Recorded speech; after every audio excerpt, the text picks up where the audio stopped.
All right, welcome, welcome, welcome. Scamaware 101 weekly live stream. How you all doing? Say hi in the chat. Click that thumbs up. Let me know you're watching. We're going to get started in about 5 minutes here. We do this live stream every week to help spread awareness about scams so you can help protect yourself and your loved ones from becoming a victim. So every week we have this live stream and we go over red flags and show you examples of the various scams that are going around, the scams that are trending, and there's a lot. There's a lot going around and there's a lot to be aware of. So every Thursday, 5:45 p.m. Eastern Time, we do this live stream. And we're actually live streaming on Instagram as well, so we'll see how that goes. We haven't done that too often yet. But we're on YouTube and Instagram. We got 2 live streams going, one vertical screen and one horizontal screen. So give the stream a thumbs up. Give us a like, help us spread awareness. If you don't subscribe yet, definitely subscribe to our YouTube channel. We release all sorts of scam awareness videos. You know, again, our mission is just to spread awareness about these scams, putting something good out there. Because an ounce of prevention is worth a pound of cure when it comes to scams. You know, a lot of victims, they never get their money and the funds that was stolen. So you save yourself a lot of headache. You save your loved ones a lot of headache, you know, by spotting these scams before they actually take money from you. You know, so scam awareness is key. And again, that's why I do this live stream every week, every Thursday, 5:45 p.m. Eastern Time. And we usually go for a few hours. We usually go for about 3 hours, 4 hours, somewhere around there. So we got about 19 types of scams that we're going to go over and show you examples of, including text message scams, phone call scams, email scams. And the idea is by exposing you to these scams, you'll be able to recognize them when you're being targeted.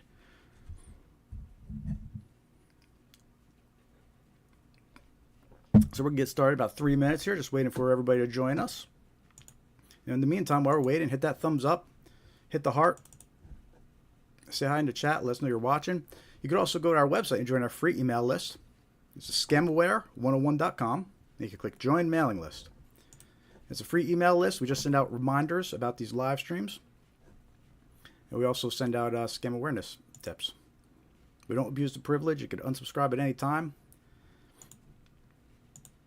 And we try to keep it useful.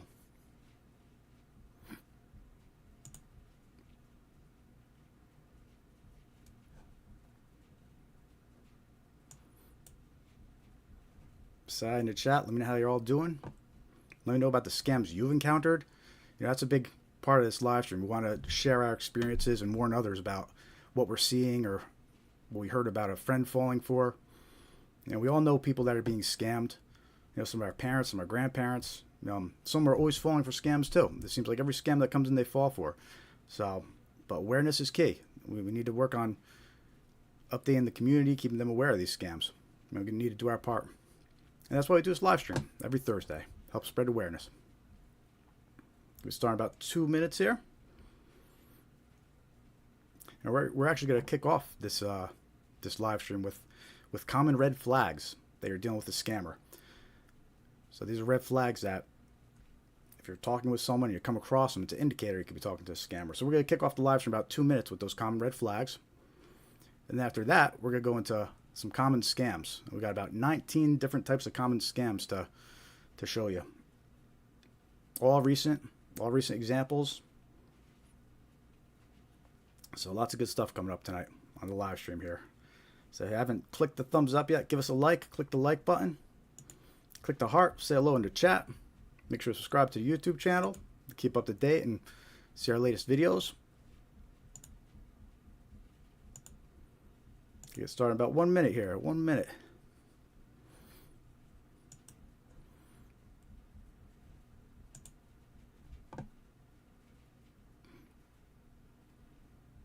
Hit that like button. Let's see if we get some more people in here.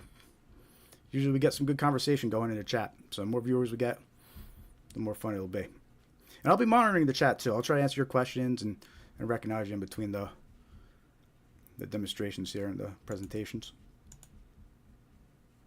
And yeah, this is all valuable stuff. This is going to help you protect yourself, protect your loved ones from these scams, help you better recognize them. You know, these little details when you hear the victim's stories, these little details that they just knew it could have prevented it all. So that's what we try to do, is spread awareness about these scams, the red flags, how to spot them, and hopefully make a difference, you know? All right, 5:50. So we're going to get started here. If you're just joining us, hello. Welcome to our weekly Scam Awareness live stream, Scam Aware 101. I'm Jared. I'm your host. And our goal is to spread awareness about these scams. Tonight on our live stream, we do this every week, we'll be sharing about 19 different types of scams with various examples of each, including text messages, phone calls, emails, to help you better identify these scams when you or a loved one is being targeted. We'll also show you some useful tools and software that's on our website, scamaware101.com. We're trying to turn this into a portal where you could access all sorts of information about these scams, a knowledge base where you can find examples and videos. So keep an eye on scamaware101.com. We're going to be building it out. There's a lot coming soon. And if you want to stay current with everything that's coming, join our free mailing list. Scamaware101.com, click Join Mailing List. With that said, let's jump right into it and talk about some common red flags that you're dealing with a scammer. Now, as we go through these red flags, let me know in the chat if you've encountered these, if you've seen anyone fall for these. So there's many more than 5 red flags, but we're going to start off with the 5 that we have here. And by the way, these red flags, we have a video on our YouTube channel that includes all the screens we're about to go over now, all the slides. So if you find any of this useful and think somebody else should be aware of it, there is a video of these red flags on our YouTube channel that you can share with your friends and loved ones. So, and let us know about any red flags that you're aware of in the chat, any red flags that you've been seeing recently. With AI, scammers are getting more and more advanced and more convincing and more realistic using AI. So it's important to know these red flags, and a lot of classic red flags like spelling. We're not going to run into that as much these days because the scammers are all using AI now. So, all right, let's go over red flag number 1, that you're dealing with a scammer. And again, let me know in the chat if you come across this. They direct you to a third-party chat app like Telegram or WhatsApp to continue the conversation. Scammers love using third-party apps like Telegram or WhatsApp to communicate with their victims. It's easier to communicate with the victims in other countries, and it offers more anonymity for the scammer to hide behind. The conversation is also encrypted as well, so it's hard to put tools in the back end to detect common scam phrases and warn users. This conversation is all encrypted. So WhatsApp, Telegram, they can't even really interfere, with text filters because they can't read the conversations, supposedly. But anyway, if you're being directed to continue a conversation on Telegram or WhatsApp, it's a red flag that you're dealing with a scammer. And there's some specific scams where this is actually part of the playbook. And we'll be going over these scams a little later. But it's common in romance scams, the scammer will lure victims in using fake dating profiles, right? Then once they start talking with their matches on those dating websites, they'll direct them to continue talking on WhatsApp. That's a red flag. That's a common indicator that you might be talking to a scammer. All right, so that's a romance scam example. Another example is wrong number scams. We'll be talking about this a little later as well. But those usually start with a text message probing for new victims. And once they find a victim to communicate with, they'll try to redirect them to WhatsApp to continue the conversation. All right, and that's the red flag. They're directing the victim to continue talking on WhatsApp. And then there's investment scams that also do this. They'll direct the victim to a Telegram group or a WhatsApp group to pump up an investment and appear more legit. But they'll have bots running in the Telegram group, and they'll have the other scammers working with them in the WhatsApp group to make it seem like there's interest in these investments, right? So apps like Telegram, WhatsApp, third-party chat apps like that, it's a red flag if you're being directed to talk to somebody on those apps. Somebody that you just met and don't know. So that's red flag number 1. They might be dealing with a scammer. If you come across that, you should stop, think about what's going on, consult with a friend, see what they think, right? And that's the point of these red flags. And again, we read so many stories from victims where these red flags would pop up. And if they were just aware of them, it could have prevented everything, but they didn't know. And that's why spreading awareness of these scams and these red flags is so important. So give me a thumbs up, say hi in the chat, let me know if you're with us. Let's go over red flag number 2. They're dealing with a scammer. And this is the big one. They request payment in gift cards, prepaid cards, cryptocurrency, or depositing cash at a Bitcoin ATM. Scammers love those unusual types of payment because it's easier for them to move and transfer funds quickly. It's also harder for victims to recover the money after it's sent. You know, think about that. If the victim go and purchases gift cards, they withdraw their money out of the bank, purchase gift cards, and they send the gift cards to the scammer, how are they ever going to get that money back? The bank's not going to reimburse the victim. The victim withdrew the money at their own free will. So that's a red flag. These prepaid cards, gift cards, cryptocurrency, any mention of a Bitcoin ATM is a red flag. Scammers have been redirecting people to Bitcoin ATMs to insert cash, and then the scammer gets Bitcoin on the other end. So unusual forms of payment, especially if they're imitating a government agency, because right now government agencies do not accept gift cards as payment. They don't accept cryptocurrency as payment. You know, maybe in the future they'll accept cryptocurrency, but right now they don't. So that's a red flag. If someone's impersonating a government agency or claims to be from Social Security or the IRS, and they're asking for payment in cryptocurrency or gift cards, red flag. This is a scam. 100% it's a scam, because government agencies do not collect payments in that way. So that's red flag number 2. And some specific examples of scams where that's part of the playbook. We're asking for gift cards or cryptocurrency. Examples of scams where that's part of the playbook are IRS and Social Security scams. Right, the scammers impersonate government agencies and ask for payment in gift cards or cryptocurrency. Right, but the romance scams, again, scammers will request gift cards or cryptocurrency from one of their emotionally attached victims. Right, the victim just feels like, oh, I'm just sending gifts to my significant other, or I'm just depositing cryptocurrency in an account that we're sharing. But in reality, the scammer's just taking advantage of the victim and getting them to send gift cards and cryptocurrency that they'll never be able to access again. Bank impersonation scams, and we're going to talk about this a lot throughout this live stream because this is one of the most common narratives that's occurring right now in scams. The scammer will contact the victim and they'll impersonate the bank, and they'll tell the victim that someone has access to their account. Someone's stolen their identity and has access to their bank accounts. And they'll tell the victim that their money isn't safe in the bank account and that they have to withdraw it and transfer it, right? And that's a common narrative that we're going to see popping up a lot, is these scammers impersonating banks and then convincing victims to withdraw their money. But in that example, a lot of times what they'll do is they'll say you have to withdraw the money from an account and you have to purchase gift cards or you have to purchase cryptocurrency, right? And that's how the scammer tricks the victim into withdrawing the funds and paying them, right? So that's red flag number 2. Unusual payment requests like gift cards, prepaid cards, cryptocurrency. They ask you to deposit at a Bitcoin ATM. Red flag, red flag, red flag. Stop, and reanalyze what's going on. Think about what's happening. How you doing, all? If you're just joining, say hi in the chat. Click that thumbs up. Give us a like. Trying to spread awareness about scams. The more likes we get, the more subscribers we get, the more our content will be exposed to new viewers, and we could spread awareness together. So help us spread awareness. Click that like button. Click subscribe. And say hi in the chat. Let us know if you've seen any of these red flags, what scams you're encountering. We want to hear your stories as well. So red flag number 3, that you're dealing with a scammer. They ask you to provide a code that was sent to your phone by text message. This is a very common scam. We see it a lot in marketplace type websites like Facebook Marketplace, Craigslist. Usually the scammer's impersonating a buyer or a seller. And what they do is they tell the victim they want to verify their phone number or identity by sending a code, right? But it's actually a scam. What they're really trying to do is they're trying to open an account under a victim's phone number, or they're trying to log in to a victim's account that's linked to their phone number, or they're trying to reset a victim's password. So that's why the victim's actually going to get a code. If the victim gives that code to the scammer, you're allowing the scammer to do that. The scammer is then able to open that account. They're then able to log into the account. They're then able to reset a password.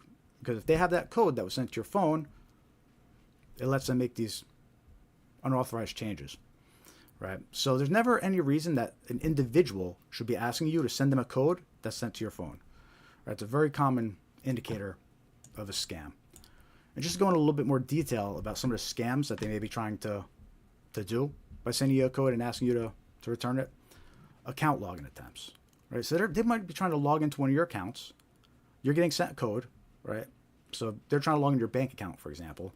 You get sent that code to your phone as a second form of security. If you provide that code to scammer, you let him get into your bank account, right? So that's one example of a scam that they might try to send you a code and ask you to send it back.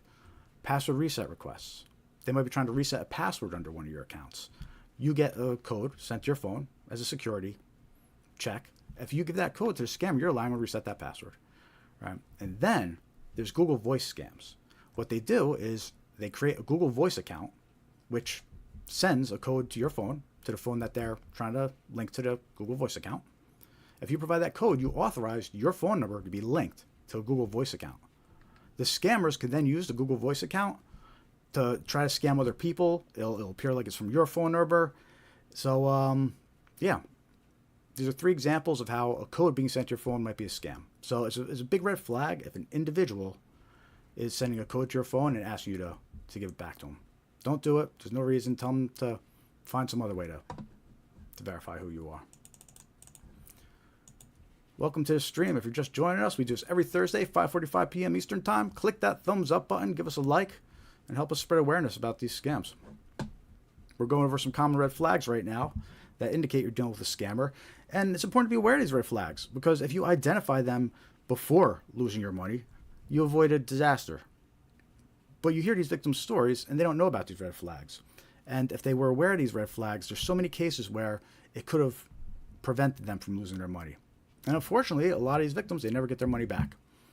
It's very hard to get your money back once it's taken by these scammers.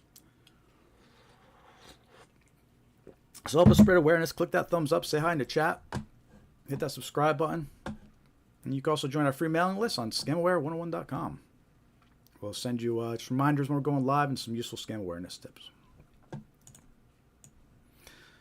talk about our next red flag that you're dealing with a scammer. Red flag number 4.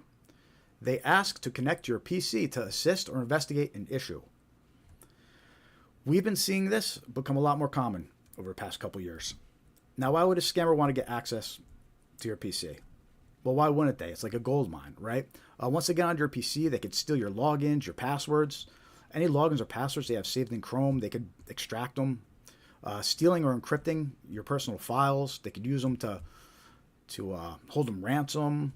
You know, they have access to your pictures. If there's anything embarrassing in there, they could blackmail you. Attempt to access your online banking websites, right? Because if you have your cookies saved where you're logged into your banking websites, they could steal those cookies and then access your banking websites. And all these things are available to them by accessing your PC. They could also install software that gives them access in the future without your assistance. So they could connect to your PC and use it anytime they want. You do not want to let these scammers onto your PC. So it's a big red flag if someone reaches out to you unsolicited, or you're talking to a stranger and they're trying to connect to your PC to assist or investigate an issue. It's a big red flag that you might be dealing with a scammer. Some common scams where that's part of the playbook, and we're going to be going over these scams and showing you actual examples later on in this live stream, so stay tuned. But some examples of scams that connecting to your PC is part of their playbook, part of a scammer's playbook, is a fake virus alert or tech support scam. Right? You get these fake virus alerts that pop up, and it says, call this number. You call the number, you're actually talking to a scammer, not tech support, but they impersonate tech support, and they ask to access your PC. And that's a huge scam. That's a big problem, that one. I'm going to show you a lot of examples of that later in the live stream, but a lot of victims are falling for the tech support fake virus alert scams. You know, once the scammer gets onto the victim's PC, it's not good. Fake order scams. This is when the scammer impersonates customer support. The victim gets notified of a fake order, and when they call up to dispute the fake order, the scammer tries to connect their PC. And then the fake fraudulent activity. And we talked about this some of the earlier red flags, where the bank impersonation, they'll impersonate an agency investigating fraud. You know, they'll tell you your account's been compromised, and they'll ask to access your PC to check for any suspicious activity on your bank accounts. Right? So a scammer connects to the victim's PC, and then he asks the victim to log into each of your bank accounts and will check for fraudulent activity. And then the scammer steals the logins and steals their money. And so that's red flag number 4. They ask to connect your PC to assist or investigate an issue.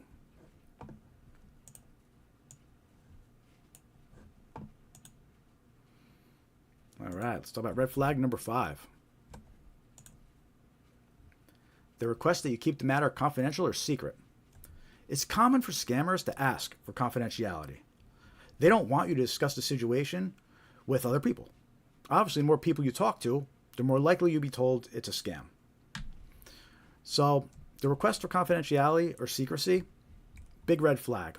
And we're going to go over some examples of that, of actual scams later. But here's a few examples where that's part of the playbook. Grandparent scams. They're impersonating a relative, law enforcement, saying your loved one's been arrested, they need money, right? But they'll tell you to keep the matter confidential. They'll say your relative's embarrassed about being arrested, she asked you not to tell anybody. But that's the red flag. That's actually the request for confidentiality that the scammers are trying to get. Investment scams, the scammer will say it's an inside tip and not to tell anybody, or he'll say a price is just for you, don't tell anybody. Right? That's a request for confidentiality. Inheritance scams. I'm going to show you an example of this one later as well. These impersonate law offices, and they'll have a bogus story about an inheritance that you're entitled to, right? But of course, at the end of the letter, they'll ask for confidentiality regarding the matter. Fake fraudulent activity, again, when the scammer's impersonating a bank or an agency investigating fraud, a lot of times what they'll do is they'll say, because this is a investigation that's in progress, don't tell anybody about it. Keep it confidential. Don't tell a bank teller about it because she might be part of the investigation. Keep it to yourself, and that's the request for confidentiality, it's secrecy.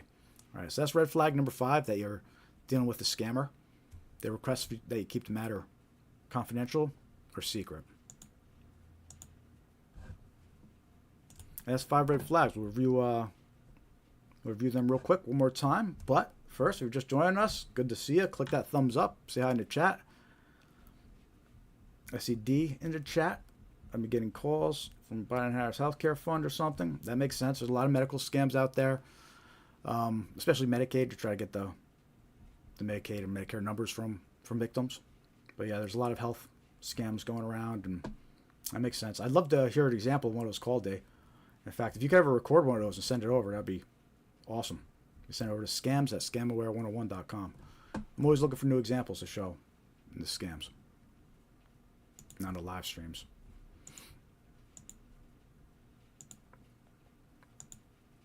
If you just join us, click that thumbs up, click a like, help us spread awareness.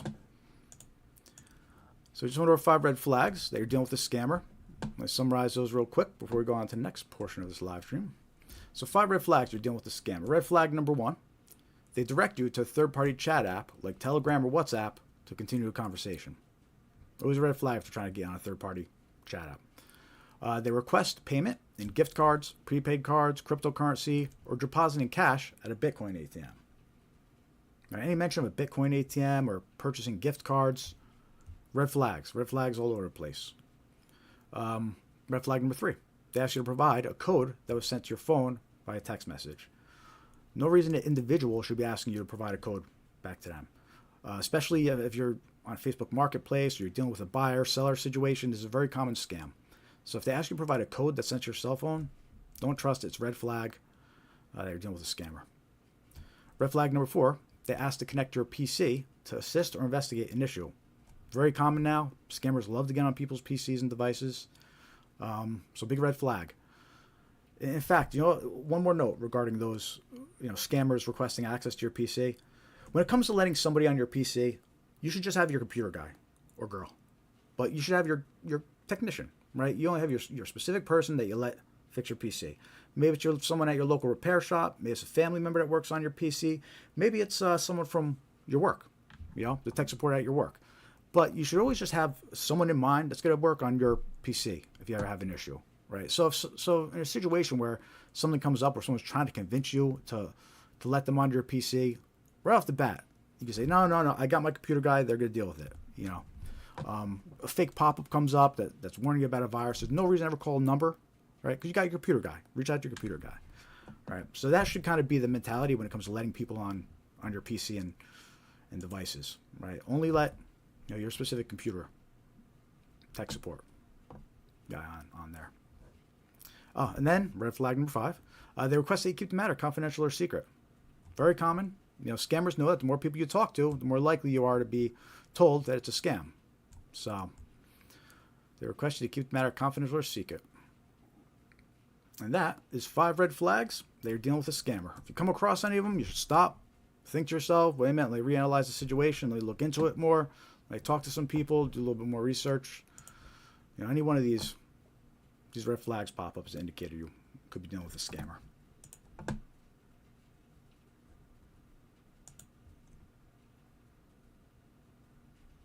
All right, cool. If you just joined us, click that thumbs up button. Give us a like, say hi in the chat, subscribe to our YouTube channel. We do this live stream every week, every Thursday, 5:45 p.m. Eastern. Our goal is to spread awareness.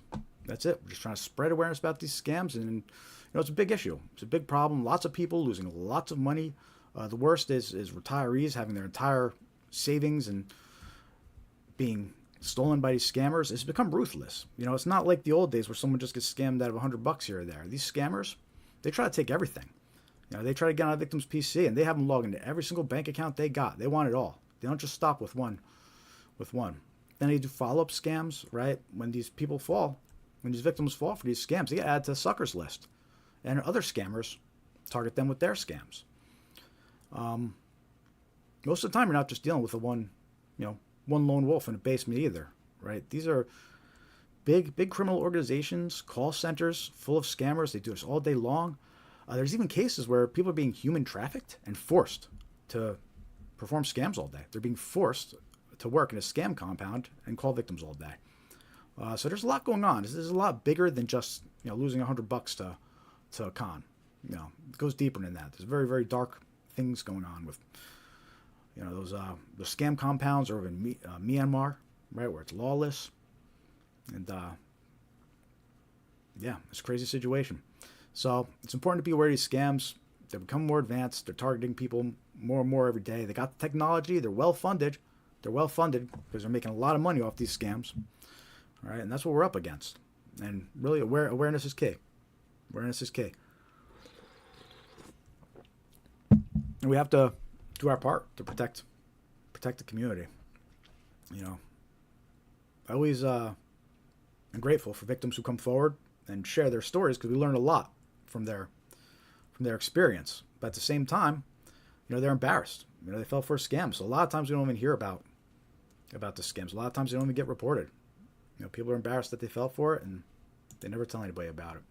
So, but when they come out, they tell us the stories. We're able to identify these red flags and learn, what happened and what went wrong. So I'm always grateful for these victims that come forward and share their stories, and then I try to spread awareness of their stories. This way other people don't fall for the same scams. So that's our goal here at Scamware 101. You can join our free mailing list on scamware101.com. You could also follow us on all your favorite social media platforms, on Facebook, Threads, Instagram, Blue Sky, X. Scamware 101 is the username on all of them, but we have links to them on our website if you can't find us. So we're trying to get more likes on Facebook so we can stream on there. So if you haven't followed us on Facebook yet, take a moment to go to facebook.com/Scamware101 and click that follow button. Help us get our count up. Once we get 100 follows, we can start streaming on there as well. So that's the plan. And in the meantime, share your experience in the chat. Let us know if you've been scammed, what red flags you're running into, what common trends you're seeing.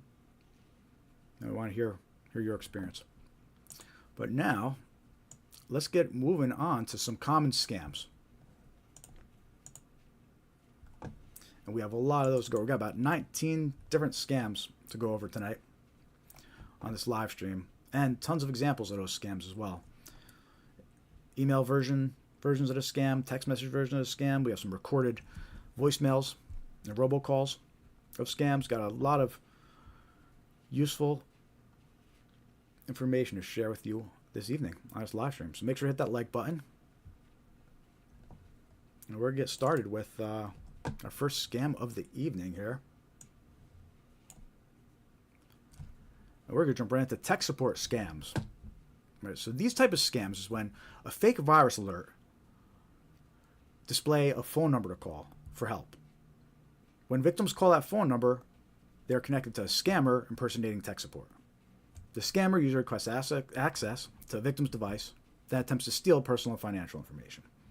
right? So these tech support scams, they all start with fake virus alerts. And these fake virus alerts can be pretty convincing. They impersonate legit antivirus software, but the difference is they'll have a phone number to call for tech support. It's not really tech support, though. The phone number actually calls one of these scam call centers where a scammer impersonates tech support. A lot of older folks fall for this scam. A lot of people that aren't too computer savvy or use the internet that often, they'll fall for this scam. And the point of scam is scares the victims. And I'm going to show you some examples right now of these fake pop-ups. And we're going to start with a few generic versions, just to give you an idea of what we're dealing with. But then I'm going to show you some more common ones that are more convincing, and they look like actual virus alerts. But they're not. They're fake, right? So here's one example of a fake virus alert that leads into a tech support scam. And you'll notice a lot of these will follow the same kind of pattern, right? With big red letters, warning, 5 viruses detected, lots of exclamation marks. Our latest scan has detected 5 viruses and tracking cookies. It may steal your personal info. Call us immediately. And it has an 800 number call. And it's got a bunch of scary things listed if you don't call, right? It says system crashing, file deletion, theft of personal data, Wi-Fi loss, infections on your other devices. Scary stuff. So people get this pop-up, and they think it's actually their antivirus, but it's really just a pop-up from their browser, so a website pop-up. But if they call that number, they get connected to a scammer. And a scammer gets access to their PC and does their thing. Here's another example. Warning, check your computer now. All right. Data exposed to risk. Your credit card details and banking information, your email passwords, Facebook, private photos. All right. Call this number immediately. But if you call that number, it's going to be a scammer. They're going to steal your banking information, personal information. Here's another one. In this example, you can see across the top, you can see the address bar. How it's just a clever Windows internet pop-up, right? But big scary letters, warning, your computer may be infected. 2 potentially malicious viruses, rootkits. To remove viruses, call tech support now. If you call, it's going to be a scammer, and they're going to try to get access to your PC and steal your money, steal your identity. It won't be pretty, right? So those are some generic versions of these fake pop-ups you might get that are part of these tech support scams. But let me show you some more convincing ones.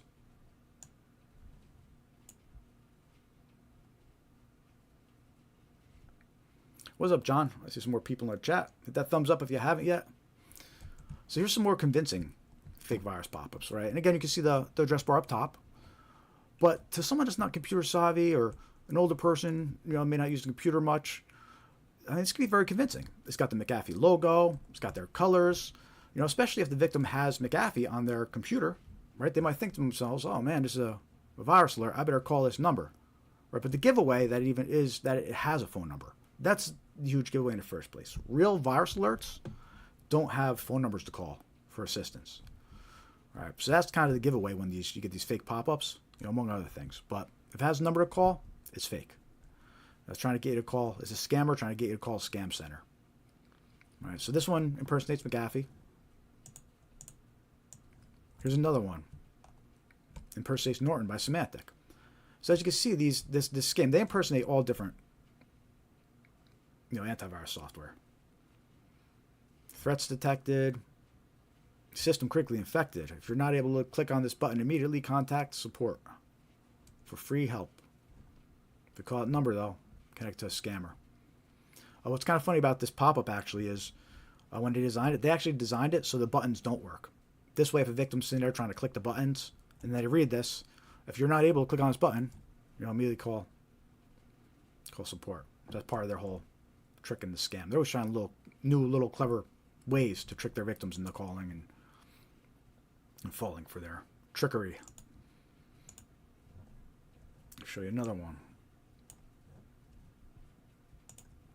This one impersonates Windows Defender.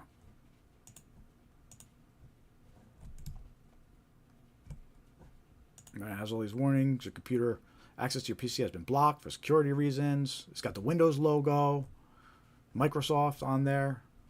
Threat detected. Contact Windows support.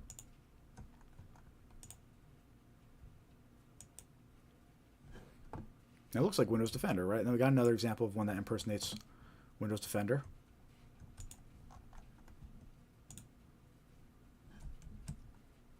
It's got the Microsoft logo. Contact Windows support, toll free. But if you do, they'll connect to a scammer. So yeah, again, this is known as a tech support scam. It starts off with these fake virus alerts, fake virus pop-ups, and people don't realize that they're fake. And the idea is to call the phone number and they get connected to a scammer. Again, a lot of people fall for this. A lot of people losing their money to this type of scam. And one of the things about this type of scam is everybody is vulnerable to this. It doesn't matter if you're on a Windows PC, an Apple device, Mac, your iPhone, your Android phone. It doesn't matter. Everybody's susceptible to these fake pop-ups. You just be browsing a legit website, and they could have a bad ad or been infected with something, and you get a fake pop-up, right? And so again, everybody's susceptible to these tech support scams. And just to show you some final examples about the ones that target Mac and Apple users, here's an example of one that targets Safari. Virus found. Your Mac computer has 13 infections.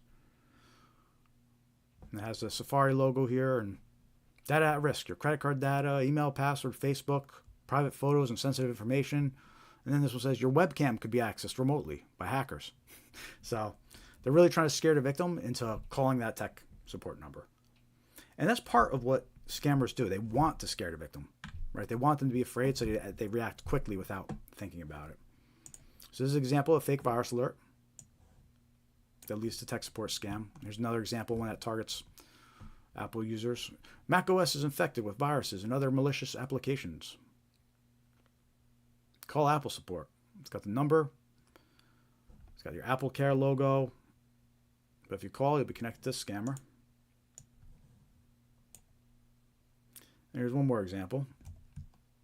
Again, targets Mac users. Mac OS infected with spyware. It's got the Apple logo. Please call Apple support. But if you do, you'll be connected to a scammer. So watch out for these fake virus alerts. Make sure that your loved ones are aware. Make sure that the older folks in your family are aware of this. And this goes back to the tip I was giving about never letting strangers access your PC, right? If someone gets an alert like this and they're concerned that they actually have a virus, they should never call the number, right? They should already know whoever their PC guy is to call their PC guy, right? To call whoever helps them with computers, right? It should never cross their mind to actually call a complete stranger just because a number appeared on the screen. That's part of the scam. And basically, you want to let your loved ones know that if something like this pops up, call you before calling a number, right? So those are all examples of tech support scams. They start with a fake virus alert. That includes a phone number. When the victim calls, they're actually connected to scammers. And again, it's important to realize that these scammers, they're sitting at a call center waiting. Like, this is their job. They sit in a call center and they just take calls all day. They impersonate all sorts of different companies. They impersonate banks, tech support, customer support. Stick around for this live stream as we go through all the examples, and you'll see how many different organizations and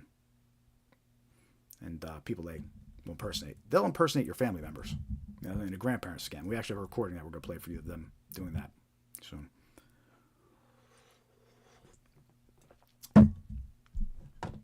Just joining us, thank you for joining. We do this live stream every week, every Thursday, 5:45 p.m. Eastern Time. Our goal is to spread awareness. We want to spread awareness of these scams so you can protect yourself, protect your loved ones by being able to recognize these scams, before it's too late. A lot of victims, if they're just aware of these red flags, or if they were aware that these type of scams even were happening, it might have been enough to prevent them from becoming a victim. Because believe it or not, a lot of these victims never recover their funds. The bank doesn't cover a lot of these scams. So awareness is key. That's what we try to do. We just try to spread awareness every week. We share examples of these scams. We have 19 different scams that we're going over on this live stream. We just went over our first one, which was tech support scams. And we kicked off earlier with going over 5 red flags. You're talking to a scammer. So if you missed that, we have a video of 5 red flags on our YouTube channel. So you can check that out again later. And speaking of, make sure to hit that subscribe button to see our current videos, stay up to date, and hit that thumbs up. Give us a like. Help us spread awareness. We're going to some more examples here of some common scams that are currently circulating. The next one This could be unpaid road toll scams.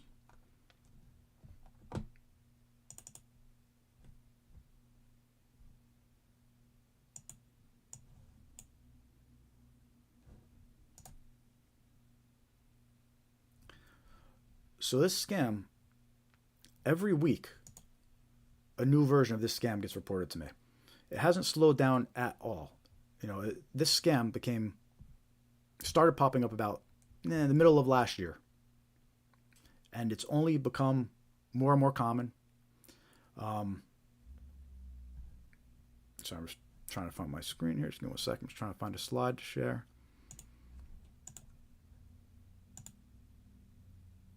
Okay. Yeah. And what's happening here is these victims get a text message. And a text message says that they have an unpaid toll. And a text message it'll impersonate Easy Pass, Sun Pass, Fast Track, all these different toll services across the country. Everybody's getting these text messages that say there's an unpaid toll due. And then they have a link to a fake website that actually steals whatever information is entered, whatever billing information is entered. This scam has evolved. I've never seen a scam evolve this much in a matter of the time frame it has. And I'm not kidding when I say every week a different example gets provided to me. I have a fresh example of a version of this scam to share again this week, and we'll do that in a minute. But let me start off by showing you some more about this scam. Right. So far we've seen them impersonate SunPass. It'll be a text message that says there's a SunPass notice, Peach Pass, Quick Pass, good to go. West Washington State, good to go. Easy Pass, North Texas Tollway Authority, Drive Easy Maryland, Fast Track, that's over in California. And then there's even more agencies I don't have listed here because they're more recent. But there's Easy Drive Massachusetts Easy Drive, a bunch of different Texas variations going around. Some just say that it's tolls by mail. They won't impersonate one of these agencies, but they'll say it's a toll from toll by mail. All different variations. They'll say that it's toll from due from the throughway, from the highway, from Massachusetts, from New Jersey, from Pennsylvania. It's really been a wide range of variations and creativity that these scammers have used with the scam. And to show you some examples,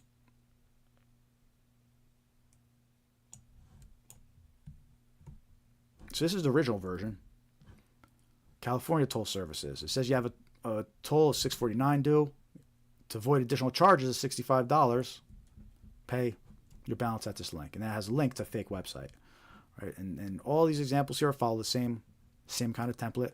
Right, we got California toll services, North Carolina toll services, Illinois tollway, Ohio toll services, Virginia toll services, your recent trip through the New Jersey toll point, Pennsylvania Turnpike toll services, New York toll services, Florida SunPass. All right. And what all these text messages, they claim it's a small fee, usually between $6 or $10, toll, right? But they threaten with late fees if you don't pay now. And that's part of that whole trying to scare the victim into reacting quickly and not giving them time to think about it. But if a victim clicks this link, they're actually going to be taken to a fake website that steals their information. So that was one version of this text message where that started circulating last year. But then it started evolving, right? And these text messages, they might come from a number from inside the U.S. We saw that originally, on the older versions. A lot of these were coming from phone numbers inside the U.S. But it evolved. And then it started coming from numbers outside of the U.S. So see, it's an international number on this example here. Easy Drive, Massachusetts. Your vehicle has an unpaid toll invoice. To avoid excessive late fees on your bill, pay your fee by, and it has a date, January 22nd. Right? So they evolved and started including dates to try and get the victim to react quickly. And usually in most cases, that date is the current date. The current date or tomorrow, because they want the victim to act quick. And there's a link to a fake website. Right? It says e-passxax.top, right, which is not Easy Pass's website. One of the indicators on these text messages that it's a scam, and you'll notice this on a lot of the other text message examples of scams that we're going to share with you, is this little instruction at the end of this text message. See where it says, please reply yes, then exit and open again? That's a common instruction that gets included at the end of scam text messages. Right, so that's a red flag if you see that instruction to reply yes and reopen. The scammer wants you to reply yes because then they know it's an active number, right? But also, if you reply, it's going to activate the link. It's going to make the link clickable. So it's a win-win for the scammer if you reply. So never reply to these messages. If you see that instruction at the bottom of a text, it's a red flag. All right. So this is another example of the Easy Drive unpaid toll text message scam that's going around. I'll show you some more examples.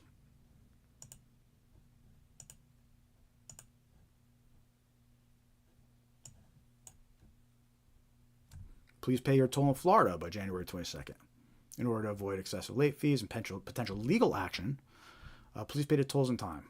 Thank you for your cooperation and wish you a pleasant holiday. And then it links to that fake website includes SunPass in the name, but it's not the, they include SunPass in the website address to try and make it sound legit, but it's not. And this example has that same instruction at the bottom, right? So that's always a red flag if you have this instruction at the bottom where it says to reply yes and reopen. Show some more examples. I already showed you that Easy Drive MA one. See, here's another one that it doesn't have a date, but it says, yeah, you owe $6.99. It links to a website that says Easy Drive MA in there. And again, this one came from an international number, so that's a red flag.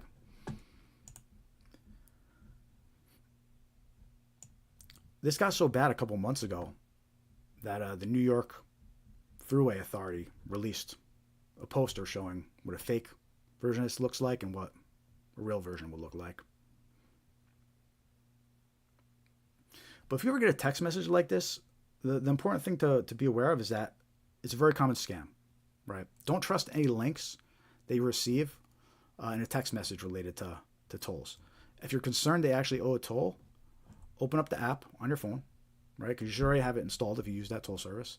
Or go to the official website of that toll service and check there. But don't click the links that come in through these text messages. Don't trust the phone numbers that come in through these text messages. The point is the scammer wants to trick you, right? So 99% of the time you get a text message about unpaid toll, right now, it's going to be a scam. That's how common this scam is right now.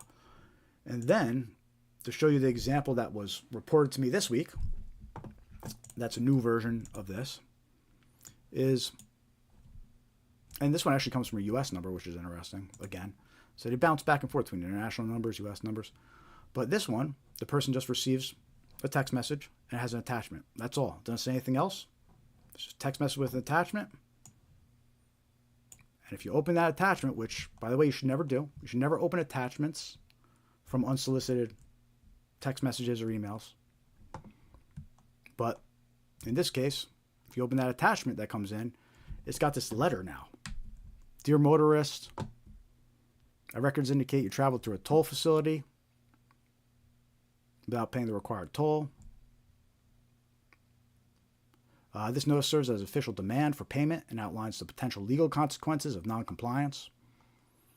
These are scary, scary wording there, man. It can be scary to some people. It says you got 15 days to pay it.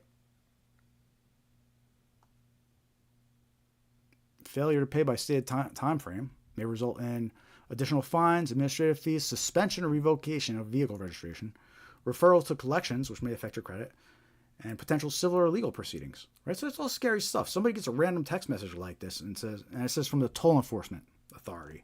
So this one doesn't impersonate a specific toll agency. It just says Toll Enforcement Authority.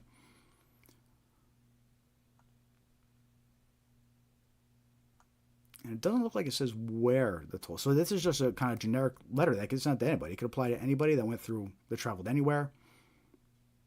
Because it doesn't limit itself by saying this is from EasyPass or this is from SunPass.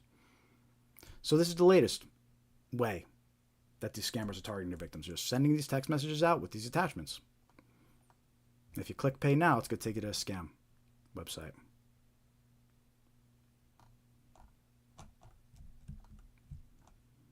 This version was just reported to me recently. It's the first time I'm seeing it, and I haven't seen it in the media at all yet. So It's just another version, another step in the evolution of this unpaid toll scam that's been circulating for probably about a year now. It popped up about mid last year, so we're getting close there.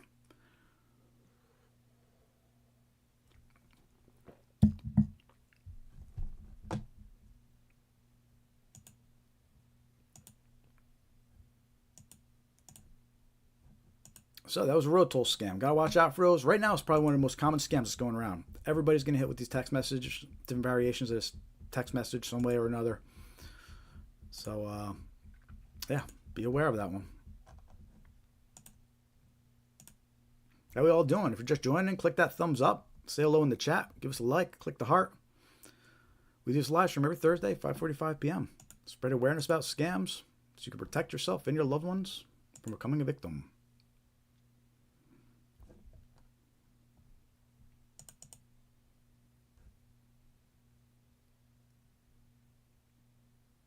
All right, so our next scam that we're going to go over is wrong number scam.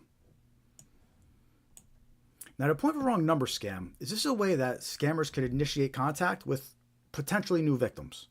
All right, eventually the wrong number, it evolves into a different type of scam. It eventually evolves into like a romance scam or a pig butchering scam. But the initial conversation, the victim is hooked by the wrong number scam portion of this, right? So let me tell you how the wrong number scam works. Scammers reach new victims by sending text messages to random phone numbers. When someone replies to say wrong number, the scammer attempts to continue the conversation and build a trust with the victim. As trust is gained, this type of scam evolves into romance or pig butchering scam that ultimately steals money from the trusting victim. Right. So I'm going to show you a few examples of these wrong number scams. And if you've ever wondered why you get so many wrong number text messages, this is why. Even simply just replying wrong number to them, it lets the scammer know that it's an active phone number and to target your phone number.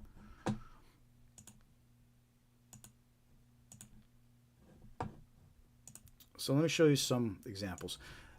And the thing about a wrong number scam, it could start with any type of random message. Right? It could start with, excuse me, this is Emma. Anna, I'm Josie. Or it could just start with hi from a random number they don't recognize. Right?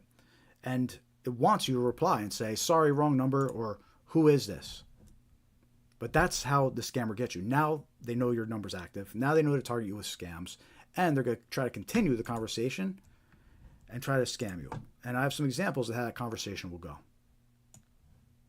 So in this example, it starts off with a random message. I'm Margaret, are you Lillian? Person replies, I'm Izzy. All right. The scammer says, I'm really sorry. I think I made a mistake between your number and Lillian's number. I hope I didn't disturb you. All right. And the victim replies back, that's okay. All right. At that point, if it was real wrong number, it should have stopped. But the scammer continues. Thank you for your understanding and patience. You're a kind person. I hope you have a good day today. I'm 36 years old. Would you mind telling me your age? And that's how this conversation is going to go. Oh, sorry, I got the wrong number, but you seem nice. And they're going to start asking information about you. They're going to ask what your age is. They're going to ask what your name is. They're going to ask what your location is. And then, based on that information, they're going to decide the best way to proceed scam-wise. And they might try to get you to talk on WhatsApp or Telegram, because that's part of the playbook, and that's a red flag that we talked about earlier when we were discussing red flags. Show you another example of how this conversation might go. Random message. Have a cup of coffee together sometime. Person replies back, who is this? Replies back, thought it was my friend Laura, gives a story. Yeah, wrong number. Right? Should have stopped at that point. Scammer replies, I'm sorry, thought this was Laura's number. I think I dialed the wrong number. Hope I'm not bothering you. Person replies, nah, you're good. Have a great day. Right? Scammer keeps on going. Thank you for your kindness.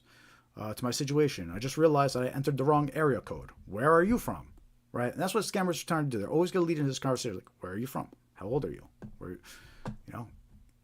What's your name? I'll show you some more examples of how these go. This is one that I received.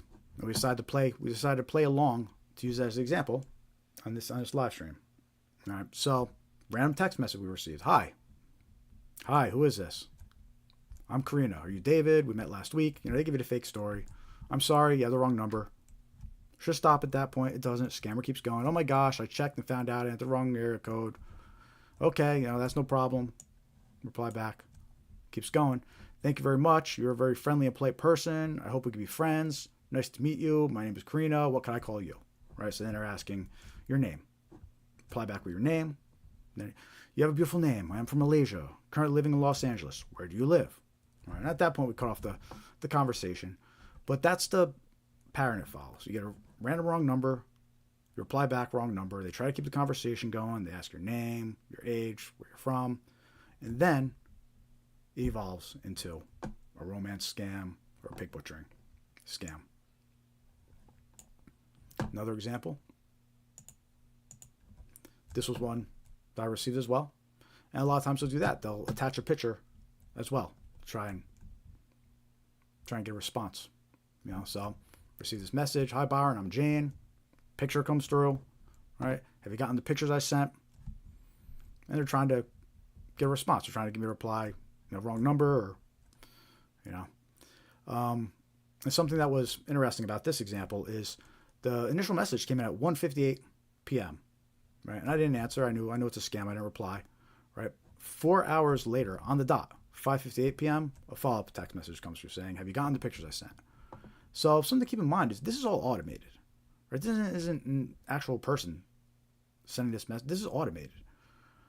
It's just hitting as many people as possible with the same text message, and eventually, the people that reply back become targets for the scammer. So, watch out for these wrong number scams. They'll send you pictures. They'll start the conversation with anything. That's one of the tricky things about these wrong number scams.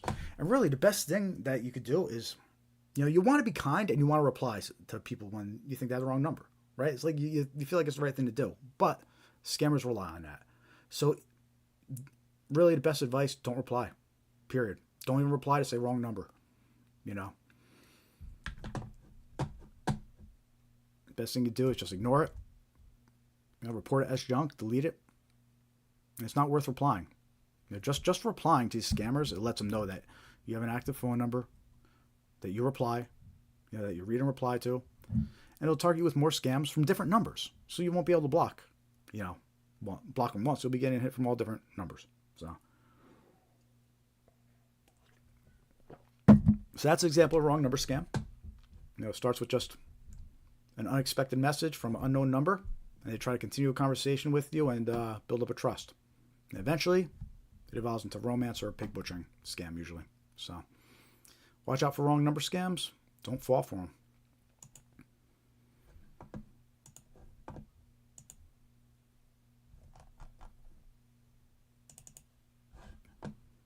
How are we all doing out there? Super slow night. I'm not seeing too many people in here this evening. Hopefully it picks up a little bit. Thank you to my usuals that are here with me. We got Bane and John. Can't tell others. There's a couple more people watching here. So say hi in the chat. If you haven't clicked that thumbs up yet, give us a like. Click that thumbs up. Help us spread awareness. You can subscribe to our YouTube channel by hitting the subscribe button. The more subscribers we get, the more likes we get, the more our content will reach new viewers and be promoted on YouTube. So help us spread awareness about these scams. We do this live stream every Thursday, 5:45 p.m. Eastern Time. Usually go for about 3 hours. We're getting close to about an hour in right now. We go over 19 common scams that are all currently circulating to be aware of and watch out for. And the idea is to help you recognize these scams before you or a loved one becomes the victim. All right, so awareness is key. Awareness is key to avoiding these scams. So give us a thumbs up, help us spread awareness, say hi in the chat. You could also join our free mailing list, scamaware101.com. You can click join mailing list. We just send out reminders about our live stream and scam awareness tips. You don't subscribe at any time. We don't abuse the privilege. But join our free mailing list, scamaware101.com. And don't forget to follow us on your favorite social media platforms. Oh yeah, and we also have cups and mugs for sale on our YouTube channel here. So if you want a coffee mug, mouse pad, that's Scamware 101 on it. There's a constant reminder, on your desk to watch out for scams. Check it out. Got them on our YouTube channel store. Help support the cause. All right, let's go over our next scam here.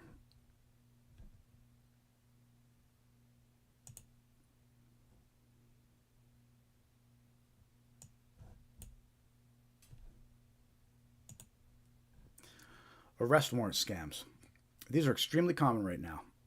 If you do a search for recent scam alerts and warnings, lots of warnings about these arrest warrant scams circulating. Lots of warnings from law enforcement, lots of warnings from sheriff's office, because part of the scam, what it is it impersonates them.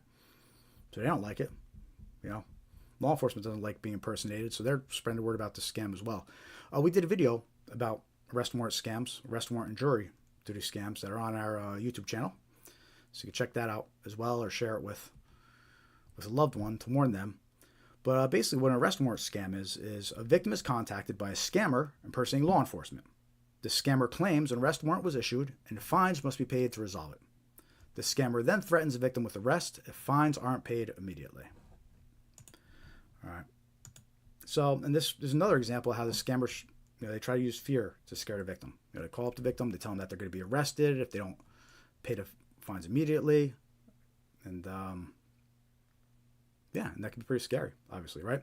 A lot of times they'll tell the victim that the arrest warrant was due to missed jury duty, right? A lot of times that's the common narrative, is that you missed jury duty and an arrest warrant was issued.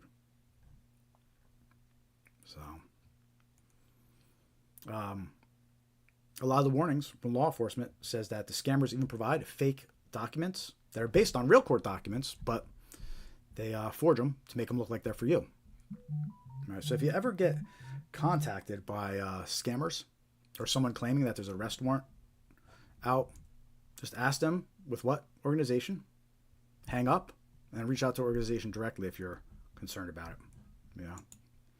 So that's a arrest warrant scam. Extremely common right now. Lots of warnings coming out from law enforcement about this one. So be on alert. Be on the lookout.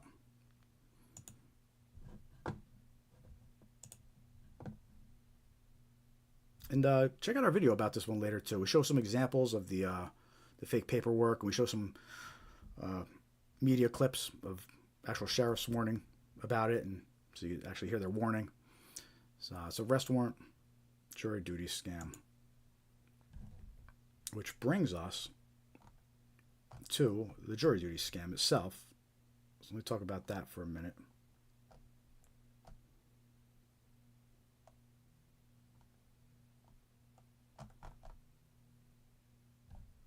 So I just move my slide here. Can't seem to find that one, but that's okay.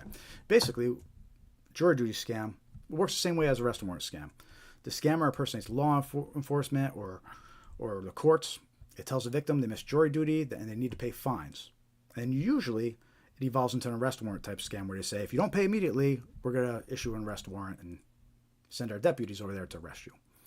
All right, and that's a jury duty scam. So very similar. Arrest warrant scams, jury duty scams. That's why the video we did about this one actually says arrest warrant / jury duty scams. So be aware of these. Again, extremely common right now. And, well, I haven't mentioned it yet. Usually I mention it a bunch of times by now. Something very important to be aware of is that scammers could actually manipulate the phone number that's shown on caller ID. All right, so in the case of these arrest warrant scams, we know that scammers are showing the sheriff's office's phone number or the law enforcement agency. Whoever they're impersonating, they're showing the phone number on the caller ID. So you could get a call. Your caller ID will say that it's the sheriff's office. It'll have the number of the sheriff's office. And the scammer will be telling you, yeah, I'm calling from the sheriff's office. All right? Don't trust it just because the caller ID says it's sheriff's office. Scammers are manipulating the caller ID. It's become extremely common right now, especially for this scam. It's very common in the reports. It's reported that it actually showed the number, the sheriff's office, and in bank impersonation scams too. The scammers are showing the bank's phone number on the caller ID. So, which is very, is misleading. People see that and they think, oh, okay, I must be talking to my bank. I must be talking to the sheriff's office. But they don't realize scammers can manipulate the caller ID. So definitely be aware of that. Very important to be aware of that. Make sure your loved ones are aware of that. That's one of the number one reasons why so many people are falling for scams right now, is that they see the phone number and they think they can trust it. They see the phone number on caller ID. They don't realize that the scammers could, can manipulate that. So very important that detail, people realize that.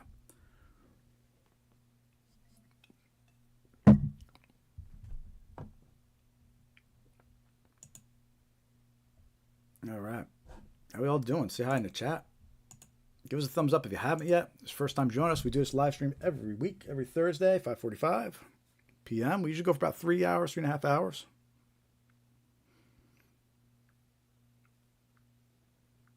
We cover 19 examples of different scams. So, all useful stuff, important to be aware of. And the idea is to help you spot these scams before becoming a victim, before falling for it. Right? You get a call from a sheriff's office. Now you know, wait a minute, this is a common scam. I can't just take it at face value with somebody calling. And then another common scam that we're going to talk about right now, bank impersonation scams.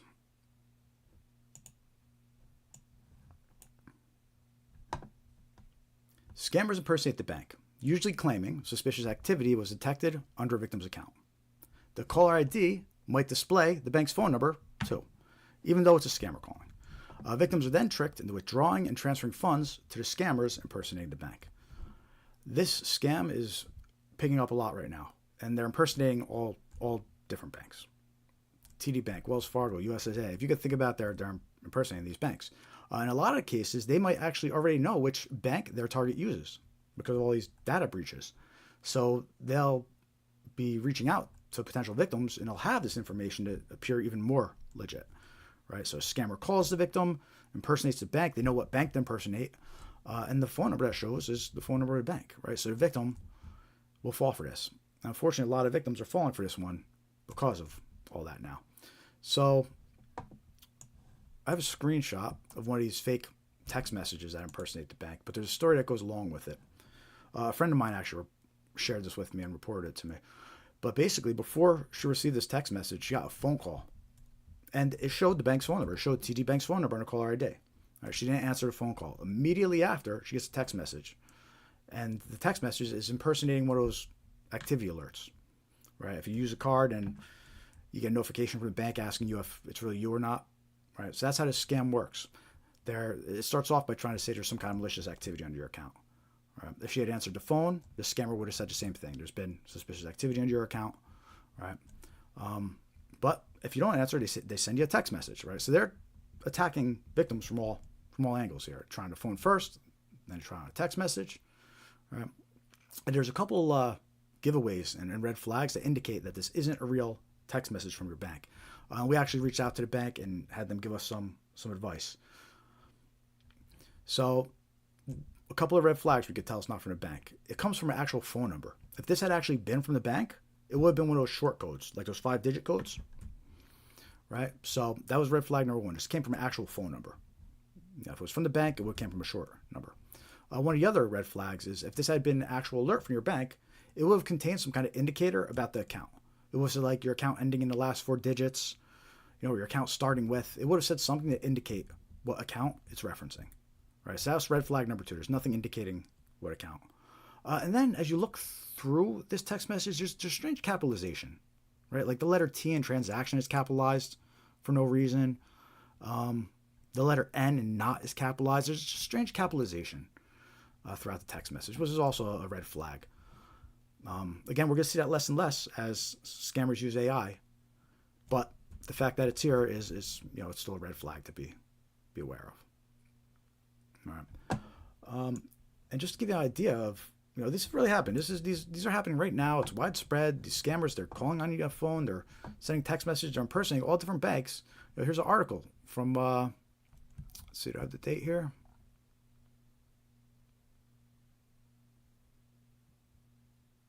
November. Yeah, so there's an article from November. It's 5-6 months old. And it's a story from a victim. Right? Young Connecticut woman had her bank account drained by scammers after answering trusted Wells Fargo number.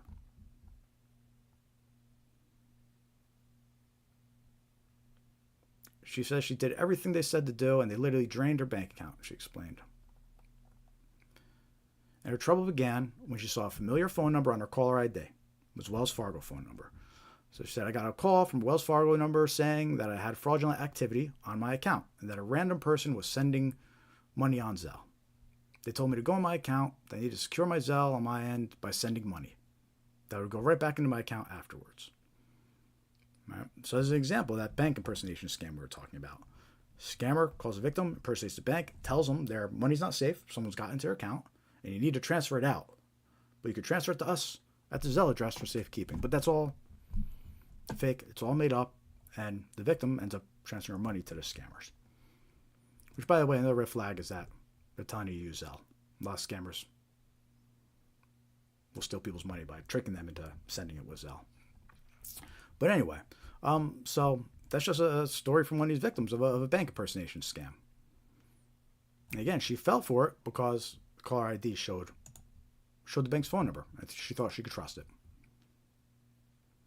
So watch out for these bank impersonation scams. Don't reply to these text messages. If you think there's suspicious activity on your account or you're worried that it's real, don't click any links. Just go directly to your bank website and check it out.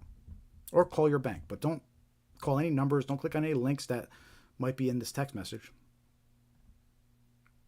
And be aware that this is a very common scam that is going around. The scammers, they'll impersonate everybody. They'll impersonate law enforcement. They don't care. They'll impersonate banks. So watch out for these bank impersonation scams. What's up, Dave? Welcome to the live stream. Good to see you. See a couple other people joining and watching. So click that thumbs up if you haven't yet. Help us spread awareness. We do this live stream every week, just trying to spread awareness about these scams.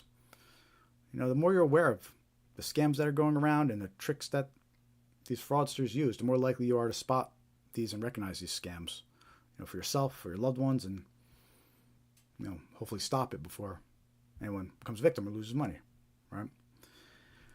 And that's what we're trying to do. Just spread awareness about these. We have tons of examples we're going to be showing. We just got through our first batch of scams. What was it? 1, 2, 3, 4, 6. 6 so far out of 19. Right, so still got a lot more to go. Lots of good examples of text messages and emails, and we have some recordings of robocalls that are going out, you know, to be aware of. So a lot of good stuff coming up here. If you're just joining us for the first time, you know, click that thumbs up, hit that subscribe button. We release scam awareness videos. You can also join our free mailing list on scamaware101.com. You hit join mailing list right on our website, scamaware101.com. We'll send you email reminders about when we're going live and some useful scam awareness tips. We don't abuse the privilege, and you can always unsubscribe if you want. So join our email list. And you can also follow us on your favorite social media platforms. We have links to all of them right on our homepage, but our username on all of them is scamaware101. Right, we're on Facebook, Threads, Instagram, X, Blue Sky. Definitely need some more Facebook followers, so if you haven't followed us yet, definitely appreciate that. Once we get up to 100 Facebook followers, we could live stream on there too, but it won't let me live stream until we hit that 100. So I think we need like 25 more follows until we get there. So if you don't follow us on Facebook yet, appreciate it if you take a moment and hit that follow button over on Facebook. Facebook.com/scamaware101. Again, we have the link right on our website. So appreciate all the support we get.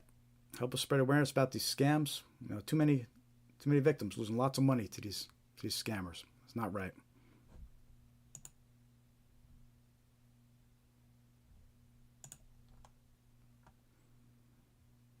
I think now might be a good time to take a quick 5-minute coffee break. Refill my cup here.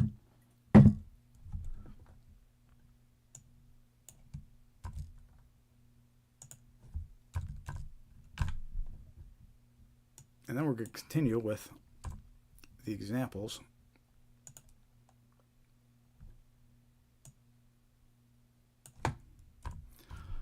The next batch of scam examples is a good one. We got fake order scams coming up, grandparent scams. We actually have a recording of a scammer trying to perform this. Somebody hacked into the scammer's webcam, and we can actually watch him try to perform a grandparent scam. So that's a fun one. We got that coming up. Undeliverable package scams. You might remember a lot of those during the holidays, but important to be aware of. And fake retail website scams. We got some screenshots of these fake retail websites that try to steal your credit card details. Gift card received scams. All good stuff coming up. So we're going to take a quick 5-minute coffee break, and then we're going to jump right into that next batch of scams. So stay tuned. Click that like button if you haven't yet. Help us out. Hit subscribe. And say hello in the chat. Always happy to see some new faces.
All right. Take this 5-minute coffee break, refill my cup, and then we're going to come back over some good stuff. So, in the meantime, click that thumbs up button, say hi in the chat, and share your stories about scams with us. It'll help us spread awareness. We want to hear your stories. So, all right, back in 5 minutes.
All right, cool. Still got everybody here. Excellent.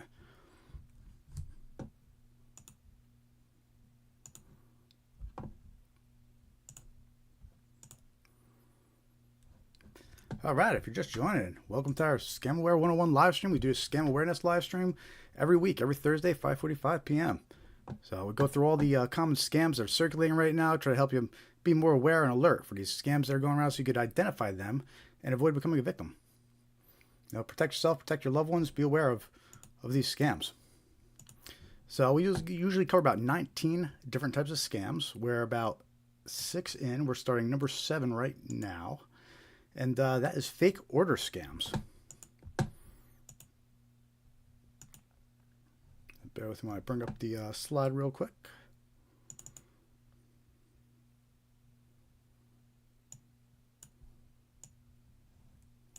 So these fake order scams, these are important to be aware of, and they're extremely common right now, and they're circulating a lot, and victims are being targeted from all sides, right? They're being targeted by email, they're being targeted with phone calls, they're being targeted with text messages. This is a pretty relentless scam that's circulating in all different ways, right? So it's very important to be aware that that's going on, and I actually have some examples of all the different versions to share with you. So, well, first of all, victims receive a fake notification that an order was made under their account, right? When the victim calls to dispute the fake order, they're actually calling a scammer that impersonates customer support and attempts to steal their personal and financial information. All right, so again, how this works is the victim gets a fake order notification. It might be a text message, it might be a phone call, it might be an email, but it says that an order was placed under their account. This fake order, there was no order placed, and it says to call a phone number to dispute it. So the victim thinks that an order was placed under their account and they need to call this phone number to dispute it. And this might impersonate Walmart, it might impersonate Best Buy, it could impersonate any type of merchant, right? So when the victim calls to dispute the fake order, they're actually connected to a scammer that impersonates customer support, and then they go into their whole scam narrative. Usually they say something like someone's stolen your identity and they're placing orders under your name, right? And they go into this whole narrative about how they need to get access to the victim's accounts. But anyway, so here's some examples of these fake order notifications and fake order scams to be aware of. This one that's circulating right now was reported to me by a lot of people. And this text message, what it is it impersonates Apple, and it says that order was placed using their Apple iCloud ID. $143 order. And then it says, if it looks suspicious to call, and then failing to call may lead to auto debit and charge will not be reversed. Right, and that says call this number immediately to cancel this charge. And the idea is when the victim calls that number, it gets connected to a scammer that impersonates customer support. And also, one of the things to be aware of is notice how the address for support.apple.com at the bottom of this text message, they made that a legit web address just to make this more convincing, but it's the phone number that connects to the scammer, right? So they try to make this look more convincing by including a real Apple address, but the phone number is how they get you. So don't go calling the phone number, and don't trust addresses either. Just because this looks legit, maybe it would go somewhere else. You never know. So don't click on links. Don't call phone numbers and text messages that are unsolicited. But again, this is known as a fake order scam. It's a text message. It tells you that an order was placed. No, it's a fake order. It really wasn't placed. And the idea is they're trying to get the victim to call the phone number to dispute it. Right, so this text message has a phone number, call to dispute it. When the victim calls to dispute it, they're actually connected to a scammer. So this is a text message version of that scam. But like I said, victims are being targeted through text messages, emails, phone calls. They're being attacked from all angles. And I have a couple examples of the robocalls that are being used. And there's so many different variations, but I have 2 examples for you. And the first one I'm going to play is it's a robocall that impersonates Amazon, and it claims that a MacBook Pro was purchased under your account. And then it asks, press 1 to be connected to customer support. But it's actually a scammer. If the victim had picked up and pressed 1, they'd be connected to a scammer. So let me play a recording of that call for you.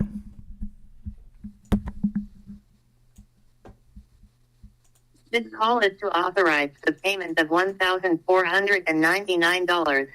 for the recent order of Apple MacBook Pro on your Amazon account. If you do not authorize this payment, please press 1 to speak to our customer support representative.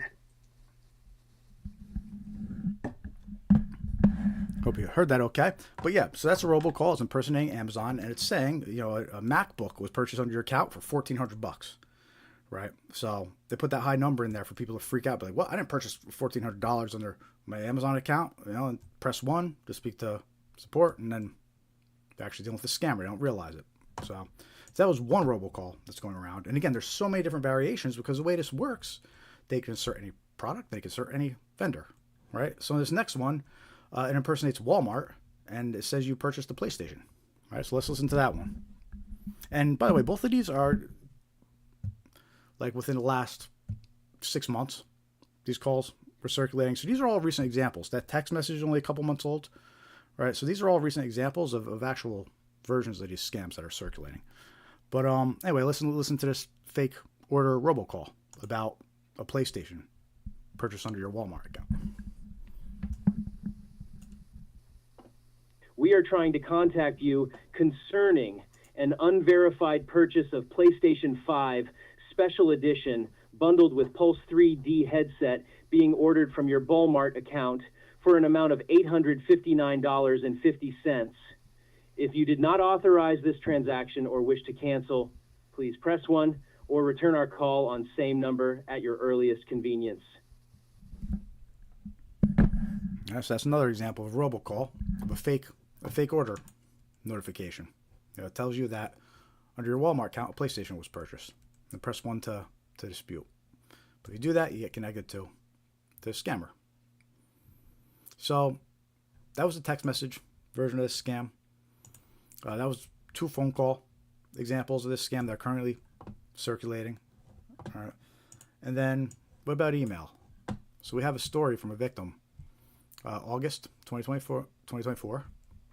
So late last year. And in her story, it says, a 23-year-old Lincoln woman reported losing $4,100 after falling victim to an identity fraud scam in July. The scam began on July 17th with an email claiming she had purchased an iPhone. The woman called the number provided in the email to dispute the purchase and was told she had multiple open accounts in her name across various states. She was informed someone was using her identity. Right? So before I continue, see it? That's the fake order notification. This is the email version. We heard 2 voicemails. We saw a text message example. This is the victim's of email. She fell for the email version of this. She received an email that said she purchased an iPhone. That's the fake order. Where she gets an email, fake order, says that she purchased an iPhone, and then it says to call this number to dispute it. She calls the number to dispute it. She thinks she's talking to Apple or whoever notifications from, but she's actually talking to a scammer that's impersonating them. The scammer then goes into their fake narrative about your identity has been stolen, someone has access to your bank accounts, it's not safe, and then they proceed to trick her into withdrawing and transferring them her money. The second piece of this is kind of fascinating, right? According to police, scammers then connected the woman to a person posing as a CIA agent who instructed her to withdraw $3,600 from her bank account. The next day, she was directed to use the money to purchase Walmart cash cards and send photos and receipts. Additionally, the woman sent another $500 cash card to the scammers.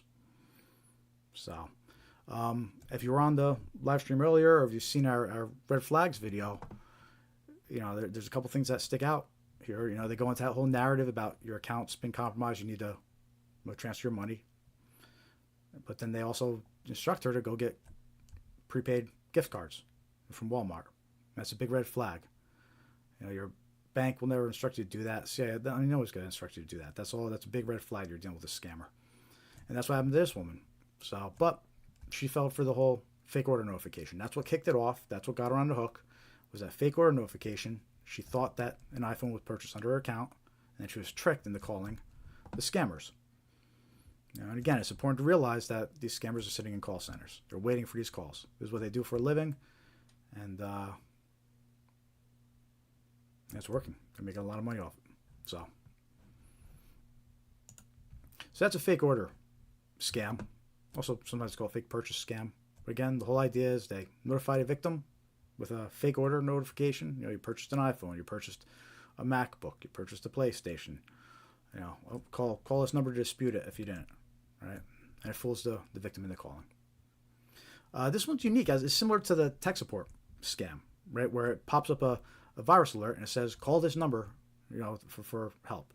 Like, it's like a reverse trick, right? They trick the victim into calling them, where usually it's the scammer calling your phone or a scammer sending an email, but in this case, they trick the victim into actually calling them, and then they impersonate whoever.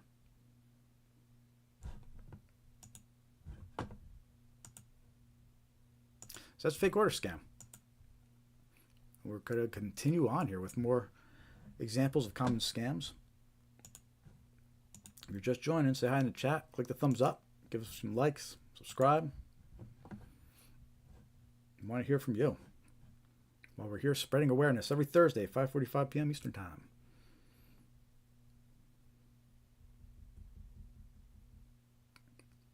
I see Dave Cruz, I see John.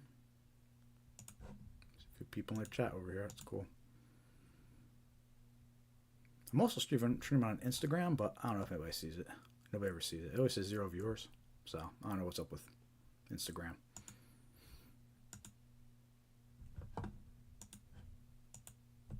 But anyway, let's go on to our next scam example. Keep it going here. This one's a good one. Grandparent scams.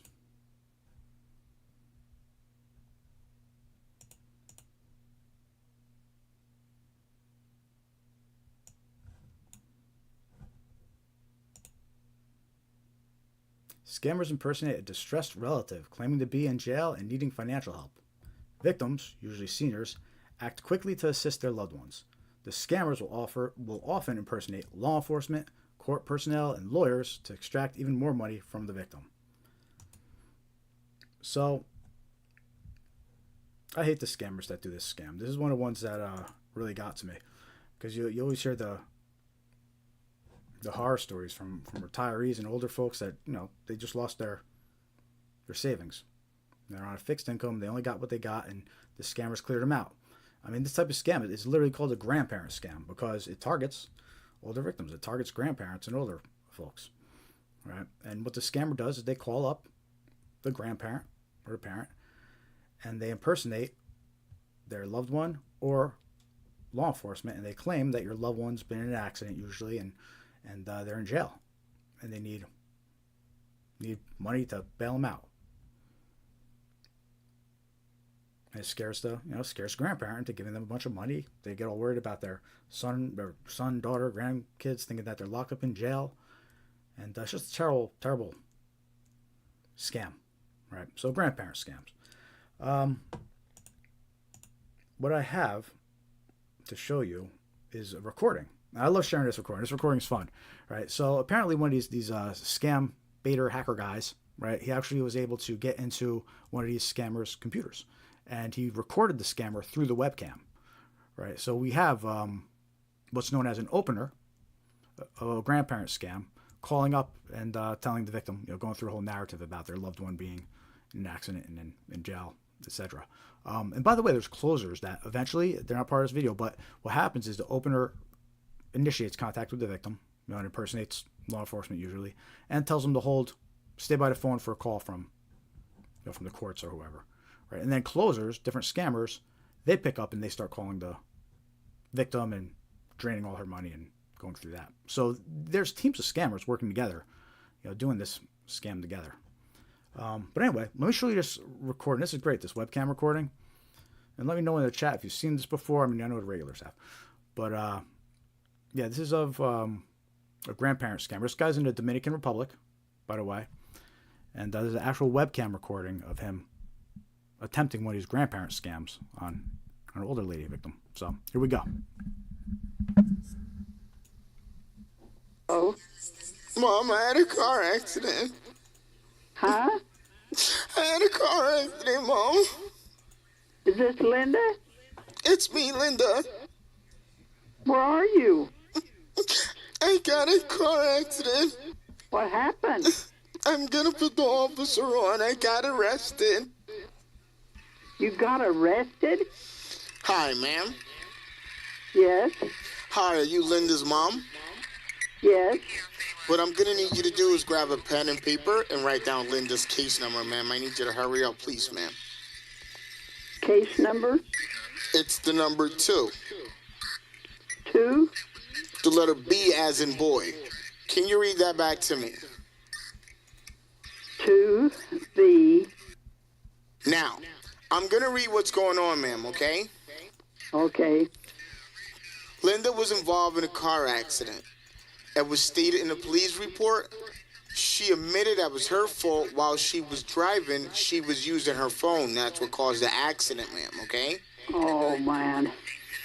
The woman that was driving the other vehicle was 7 months pregnant. We had to rush her into the nearby hospital. She might lose her baby. Oh, really? Yes. Now, we actually confiscated her cell phone for legal evidence, so she cannot receive or cannot make calls. This is going to be her only last call. Are you with me, ma'am? Yes, I am. Now, she actually wrote a note down here saying that she didn't want anyone to know about this.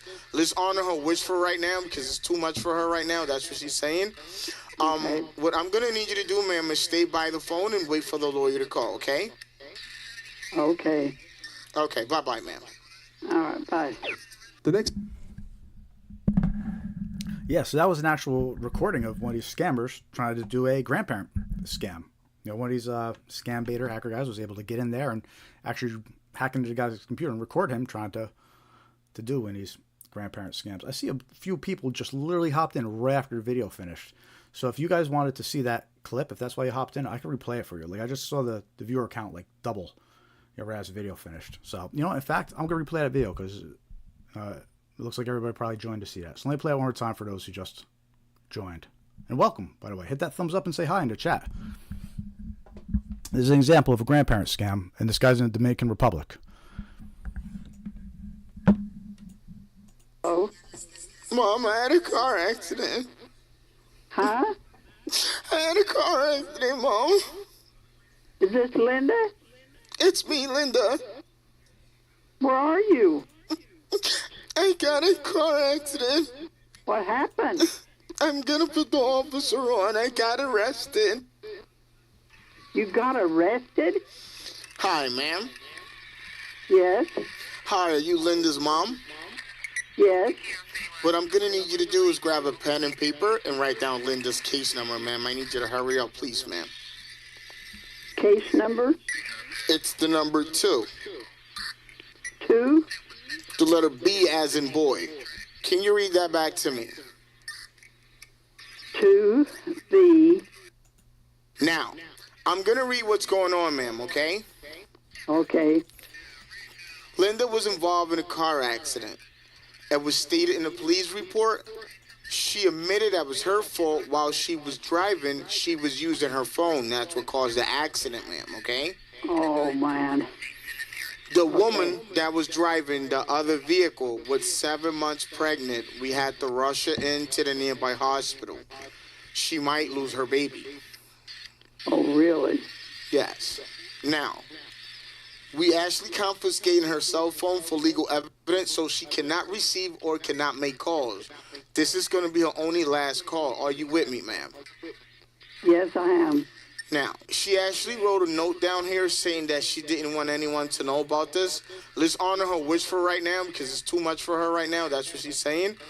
Okay. What I'm going to need you to do, ma'am, is stay by the phone and wait for the lawyer to call, okay? Okay. Okay, bye-bye, ma'am.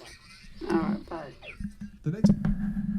All right, yeah. So I figured I'd play that twice because suddenly all the viewers doubled right as it finished up. So anyway, that was a real example of one of these grandparent scammers. This guy was located in the Dominican Republic, and that video is fascinating because let me break it down for you. Some like interesting details about that video. All right, so right off the bat, first of all, he impersonates the victim's daughter and a police officer. Right, he calls up. He does like the crying, shaky voice of like, you know, and it just says, you know, I've been arrested, and then, you know, hands off the phone supposedly to a police officer, right? And what's funny is he starts impersonating the police officer, and then you hear police scanner, you know, chatter suddenly starts playing. So he starts playing, you know, recordings of police scanners to sound like he's actually a cop, right? So he impersonates a daughter, he impersonates a cop, he's got police scanners playing, you know, recorded behind him, right? And then notice how he says that your daughter requests you to keep this private for now. She doesn't want it. She's embarrassed about the arrest and doesn't want you to tell anybody. right? That's the request for secrecy that I mentioned in the red flags, right? And that's how it gets used in this type of scam. Your daughter's embarrassed. She asked you not to tell anybody. What they're really doing is they're trying to, they're trying to discourage the victim from telling anybody about this, because then she'll find out it's a scam. Also, notice how he says that we've confiscated your daughter's phone, right? That's obviously with intent as well, because then it's to, this way the victim doesn't think, oh, well, I can't call the phone, right? So it might discourage her from trying to call the number, to confirm that her daughter hasn't really been arrested, right? So, yeah, and you heard the old lady. I mean, you could tell there was an older lady and, and in the scam, right? And that's why it's called a grandparent scam, because it targets the older folks with kids old enough to get, arrested, right? So, yeah, it's that clip's from one of Scammers' Dominican Republic. And this guy, again, he's an opener, right? Just to give you an idea about how this type of scam works. This guy's an opener. He's the one reaching out initially to the victims and initiating the whole narrative and conversation at first with the victim, right? And then he says, stand by your phone and you'll be contacted shortly. That's when different scammers pick up usually. They're known as closers. And in this type of scam, they will clear out the victim. The closers call up, first they impersonate, the jail and say they need money paid to release her loved one, right? So she'll pay that. Then they'll impersonate lawyers and say, well, now you need to pay these legal fees, before you go anywhere. And then they take her money that way. Then they'll say something like, oh, now there's court fees that need to be paid. And so they will continue and make up an excuse and impersonate another place to take everything from this poor victim, right? They don't just stop with, oh, we need $500 bail. No, they will continue and try to take every penny that this victim has. So yeah, I find this recording fascinating. It's a nice peek into what goes on behind the scenes. And also, just so you're aware, that in this example, the victim, she actually didn't, the guy who recorded this was able to contact the victim and warn her that she was dealing with a scammer. So she didn't actually lose any money. Luckily the guy that was doing this was able to get a hold of her and stop her before anybody else called, before any closers called to try and get the money from her. So, grandparent scams. Be aware of them. Make sure your loved ones are aware of them. Related to this, because again, this scammer was located in Dominican Republic. We have an article here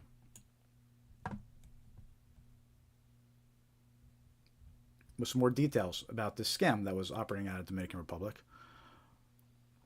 NJ Federal Court charges 3 additional Dominicans in grandparent scam. So they extradited 11 Dominican nationals and charged them with 19-count indictment for doing this type of scam.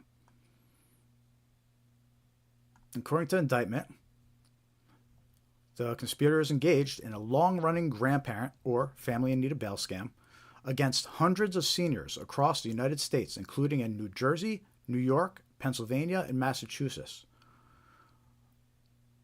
They had a network of call centers in the Dominican Republic,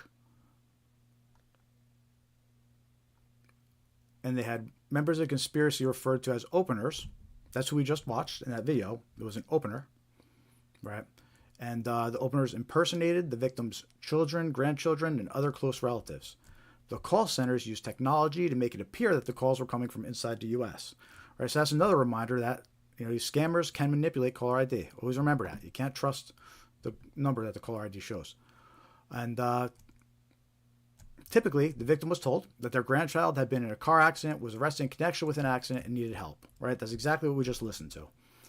Once openers tricked victims into believing their loved ones were in dire trouble, others working at the call centers, known as closers, allegedly impersonated defense attorneys, police officers, or court personnel and convinced victims to provide thousands of dollars in cash to help their loved ones.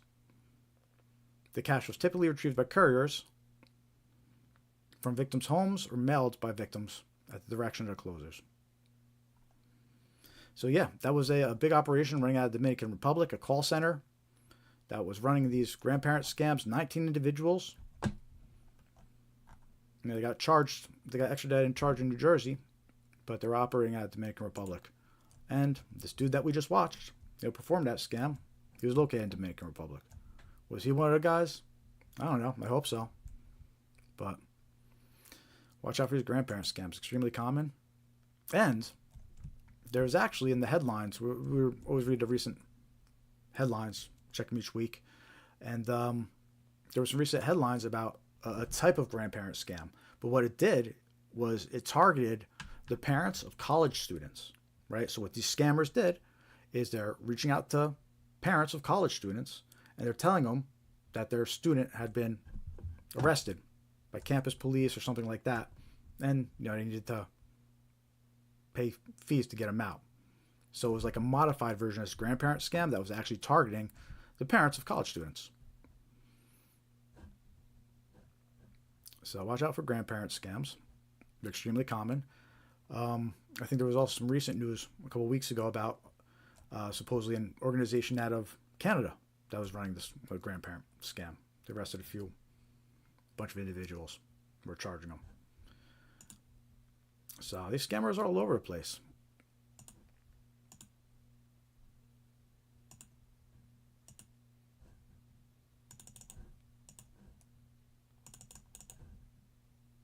All right, if you're just joining us, thanks for tuning in. We do this live stream every Thursday, spreading awareness about common scams. I will go through 19 different types of scams with a whole bunch of different examples of each. We want to make you aware of these. This way you know when you're being targeted and you spot these scams. Avoid becoming a victim. Protect yourself, protect your loved ones. So hit that thumbs up button if you haven't yet. Hit the subscribe button if you haven't subscribed yet. Also join our email list on scamaware101.com. Free mailing list. Just click join mailing list on our website. Let's see, how many scams are we up to right now? Is that 2, 4, 6, 7, 8?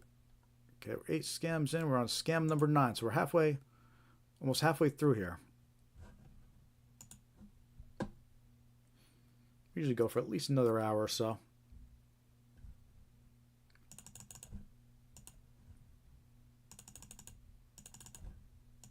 The viewers seem low tonight, so could use your help. Hit that thumbs up if you haven't yet. Click that heart.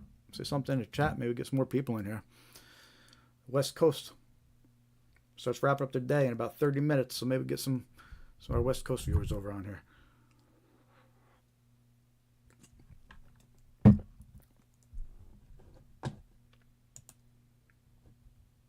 All right, our next scam is undeliverable package scams. You might remember these from the holidays.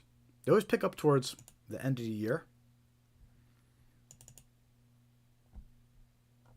They always pick up during the end of the year because there's a lot of packages being sent back and forth.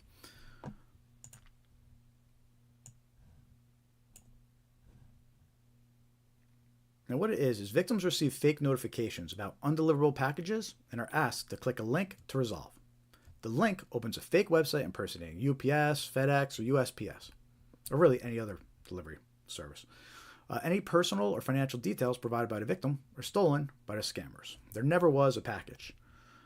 Again, we saw these a lot during the holidays because there's so many packages being sent and received that it's more believable to victims when they get messages like that. It's like, oh, gee, somebody must have sent me something for Christmas or whatever, right? So this one was extremely common during the holidays. It's still circulating now, but it dropped off a lot since the holidays. But it's important to be aware of because at the end of every year, it's going to creep up again, or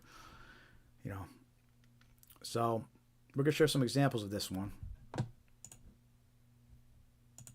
And we actually have a text message version and an email version of this scam. We're going to start with the text message version. And there were lots of variations of this type of scam as well. So we're going to show you a few different variations. But here's a text message from USPS. Due to invalid address, you have a package that needs to be delivered, but has been suspended due to incorrect delivery address. If you do not update your address before 24 hours, your package will be returned to the sender. To deliver your package, please update your address by clicking the link below. Actually, it says to delivery because there's a spelling error. So that's a little red flag there for you. But this is an example of an undeliverable package scam. A text message is impersonating USPS and has a link to a fake website to steal your details. There's another version similar to this one, but in this case it says confirm your address within 12 hours. Right? Your USPS package has arrived at the warehouse, cannot be delivered due to incomplete address information. Oh, and notice there's that little instruction we mentioned earlier. Please reply to yes and exit right? That's a red flag too. Or you see those text messages that have that little note. That's an indicator. It's a red flag. It's a scam. So another example. Here's one that was sent to me directly. This is a group text message. So in this case, the scammer created a group text message, called it USPS, and then sent it. Just trying to, use a creative way to appear more convincing, I guess. But came from an international phone number, and then since the package does not have a house number, the package transportation is interrupted. And it has the link. It says, please update. It's a fake website. There's 2 more variations of this. And these versions had a file attached.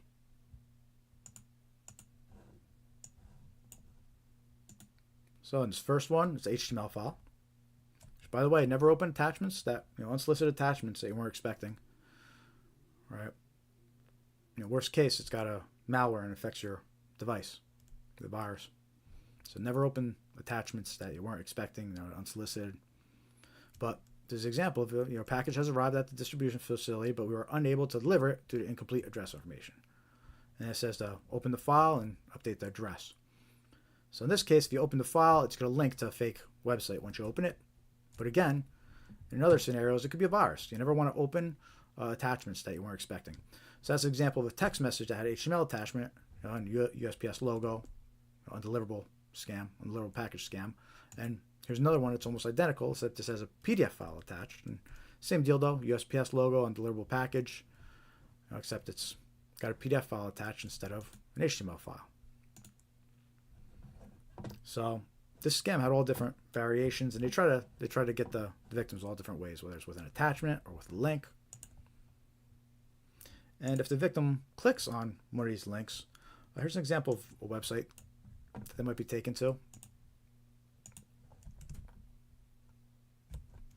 It has the United States Postal Service, and it asks for your credit card details. It only says it's $3 to get the package redelivered, so victims figure, all right, whatever, it's $3, and they just type my info in.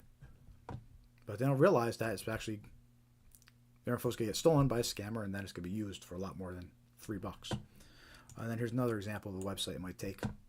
So, and this one looks pretty legit, right? It's got the logo, the colors. I mean, it includes USPS.com in the URL address, even though it's not the real one, right? It has a fake tracking number, follows the same theme, it asks for shipping information, payment method. So it's a pretty convincing fake website. But if the victim fills out their info, they think they're just doing it to get a redelivery, but it's actually a fake website that steals their information. There never was a package. That's part of the scam. It's all fake. Let me know in the chat if you've gotten these text messages before. It was pretty common during the holidays. Everybody was getting them.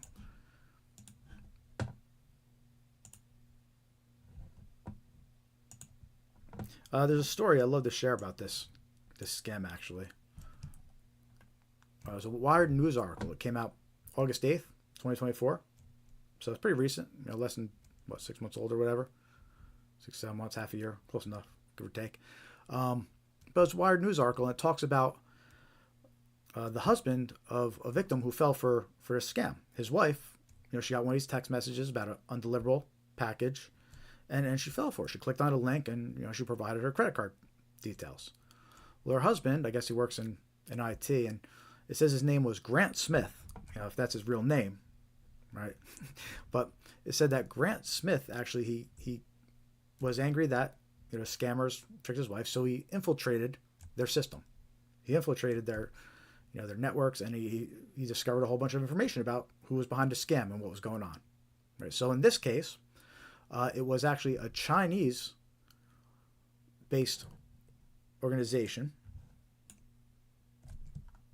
There's a Chinese language group behind a mass smishing, that's text messaging campaign. He hacked into their system, he collected evidence of their activities, and he started a months-long process of gathering victim data and handing it to the USPS investigators and a bank. And he discovered some crazy details about how his scam was running. And keep in mind, this is just one organization that he got details on. But they were sending 100,000 scam text messages per day. So that gives you an idea of what these organizations are capable of. 100,000 scam text messages per day they were sending about these undeliverable package scam text messages. Right, so 100,000 a day. It's a Chinese language-based group. And they had 438,669 unique credit cards. So almost 500,000 unique credit cards were stolen as part of this undeliverable package scam. So he infiltrates our system and he finds 500,000 credit cards stored. He said that 1,133 domains were being used by scammers with different website addresses. Right? They own all these different website addresses. One gets taken down, they just use another. Many people entered multiple cards, he says. And he says there's 50,000 email addresses were logged, including hundreds of university email addresses and 20 military or government email domains. So military and government officials fell for this scam and entered their personal and billing information. Yeah, it's an undeliverable package scam. It says you have an undeliverable package, enter your info to get delivered. It was fake. They said victims were spread across the United States, but California had the most, 141,000 entries. So yeah, but I think the main takeaway here is, they were sending 100,000 scam texts per day. So it gives you an idea of what this one organization is capable of, right? How many others are running the same scam? So this one alone was sending 100,000 scam texts per day, and they had almost 500,000 unique credit cards. So that tells you that they're having success, right? So they're capable of targeting that many people in a day, and they're having success doing it. So they're not going to stop anytime soon. You know what I'm saying? So anyway, I find that article fascinating, and it's like the guy fought back, right? He's like, all right, you scammed my wife. Well, I'm going to infiltrate your systems and see what's going on here. So he found a lot of useful information, and there was also a note about he was able to work with the banks and government or whatever to help, or USPS, to help alert victims and banks that credit cards and all that were stolen. So he was able to probably help a lot of victims as well by notifying the bank before their cards were used. So anyway, I thought that's a cool story. I like to share that whenever we're talking about the undeliverable package scam. It gives you a peek about what's going on behind the scenes. So that's the text message version of this scam. But also at the time, there's an email version of this scam as well. And that's also something important to remember, is that any scam most scams, that are performed through text message, they can usually be adapted to be performed through email. And vice versa. Any email scams or fake phishing emails you might get, they can usually be adapted to text message scams. And in this case, right before Black Friday, again during the holidays, because that's when this picked up, these are some examples that we actually received, and we were the only ones reported. But here's an email version of that undeliverable package scam. Right, so here's one that has the FedEx logo. We're sorry, your package appears to be delayed. And then here's one, came a week later, UPS logo. We're sorry, your package appears to be missing. Right, except this one takes a different spin. Instead of saying, click this link to pay for redelivery, what they do is the scammer offers you to get a free compensation product worth $100 in value, right, to make up for the delayed package. So FedEx, UPS don't do this, right? It'd be nice if they did, but they don't. But the scammer is trying to trick victims, impersonating FedEx, impersonating UPS, and trying to trick them into clicking this link to get a free compensation gift. But that's all part of the scam. And this was a new variation of this. At the time, everybody was getting the text messages, but nobody was reporting about this email version of the scam, the one that offers you a compensation product instead. So, but it's a good point to remember, is that these scams that you get through email could usually be adapted to text message, and the scams that you get through text message could usually be adapted to email. So be suspicious regardless of which way communication is initiated, right? Whether it's email, whether it's text message, be aware that these scams are circulating in both and more forms. Yeah.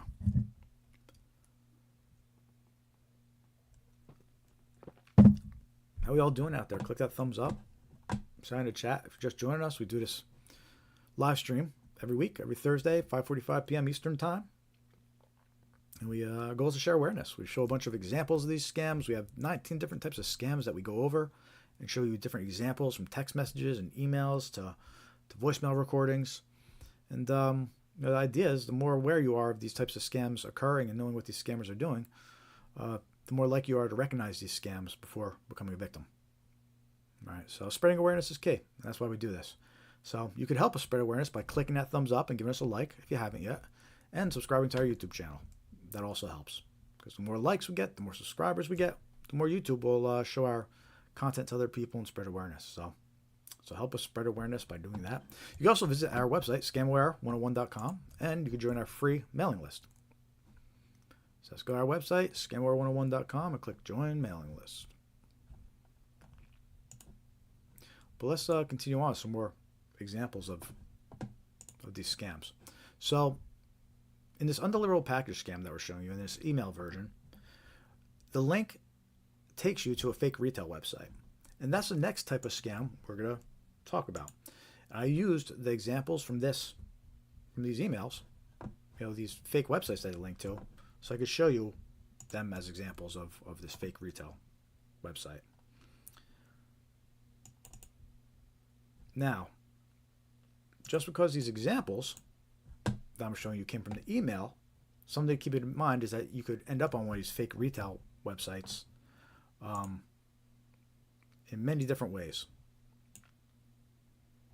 And basically, scammers create these fake websites to sell products that are never delivered. Victims are lured by unbeatable deals and lose money once they pay.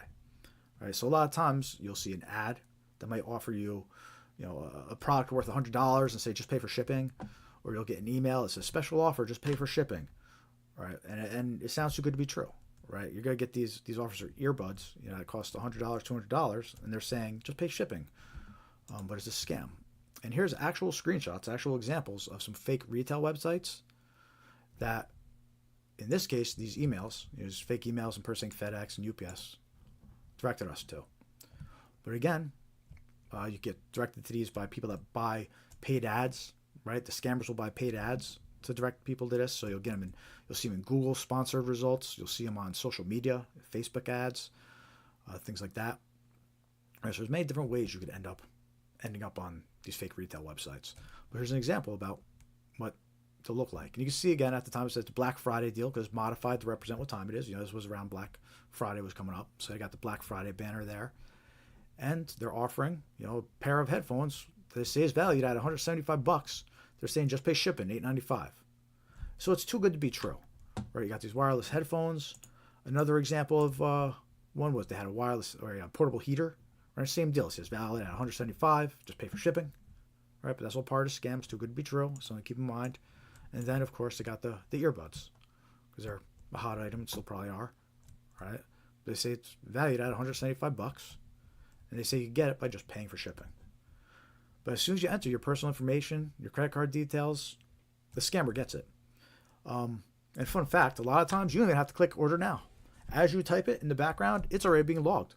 So if you type your info in and you realize, just before you go to click order now, you realize, you say, I'm not going to click the button. It's too late. They already got the info. They got it in real time.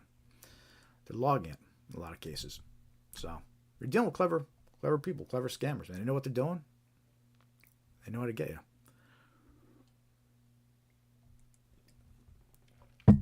So you definitely want to do your due diligence if you're dealing with a website they've never purchased something before, especially if they have offers like this. Google it, see if there's any reviews about a website, see what people are saying about a website. One of the giveaways from this was that this scam, it was actually using all these different domain names, right? So even though it was all part of the same scam coming from the same emails, one product would link to technojoyhaven.com. The other product would link to luxuryproductportal.com. And there's a whole bunch of other domains that were used across all these different products that they were supposedly offering. So that was a red flag too, that these were all just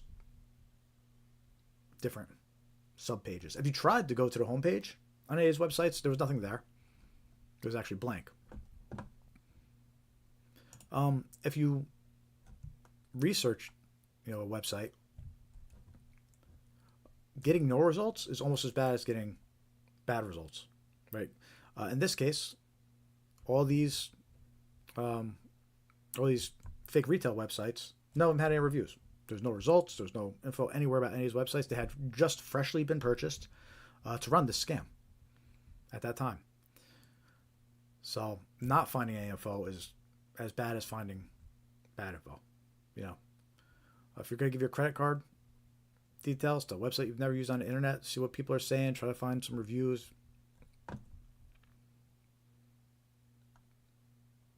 You know, big giveaways, these too good to be true offers, right? They'll offer you free shipping, and then they're claiming you're getting a $175 pair of earbuds for $8. I mean, so too good to be true. It's a red flag. And there's examples of fake retail websites. Again, you could be delivered here in many different ways. They could use emails that say free gift. You know, click here for your free gift, or, you know, customer appreciation. Right? They could do fake ads. They'll purchase ads on Facebook and other social media sites. They'll purchase them in Google. This way, they show up in a sponsored results.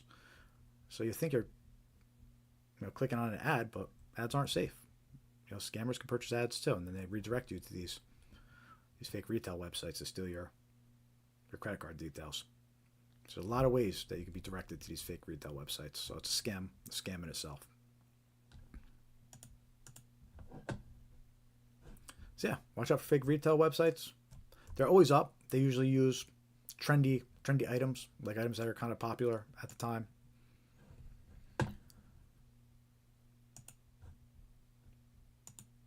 Next example we're going to do is a fake gift card received scams.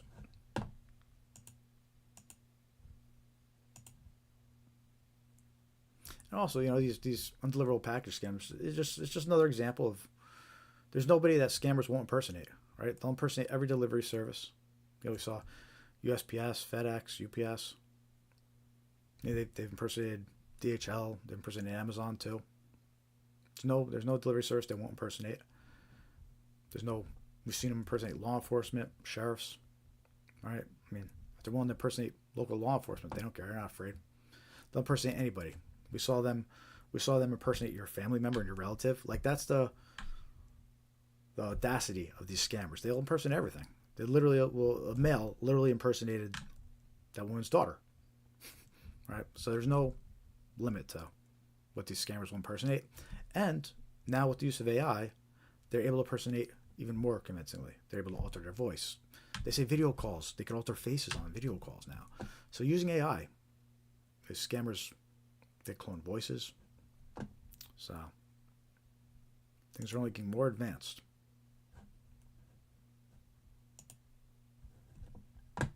How you all doing? If you're just joining, hit that like button, give us a thumbs up, say hi in the chat. We do this live stream every week. The goal is to spread awareness about these scams. Protect yourself, protect your loved ones.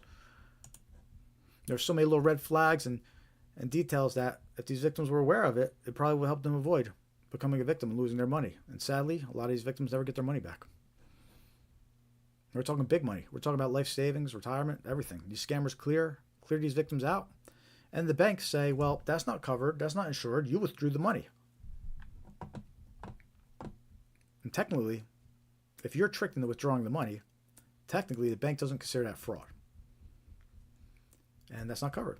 So they tell you that your money's safe. They tell you to treat you like family. But when it comes down to it, a lot of these victims never see their money again. The ones that do act very quickly. Very quickly. But, 24 hours goes past, you're not getting that money back. So, thanks, Dave. Glad you're joining the show. This is your first time watching the show? Have you been here before?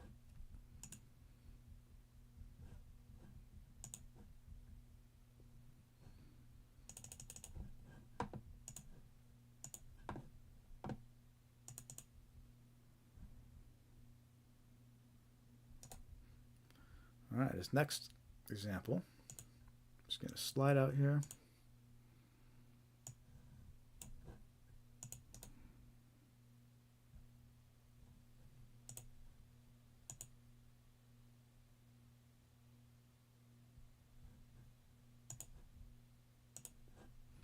Gift card received, email scams. So kind of keeping along with the same theme here about the fake retail websites, how you can be tricked into going to these websites from an email.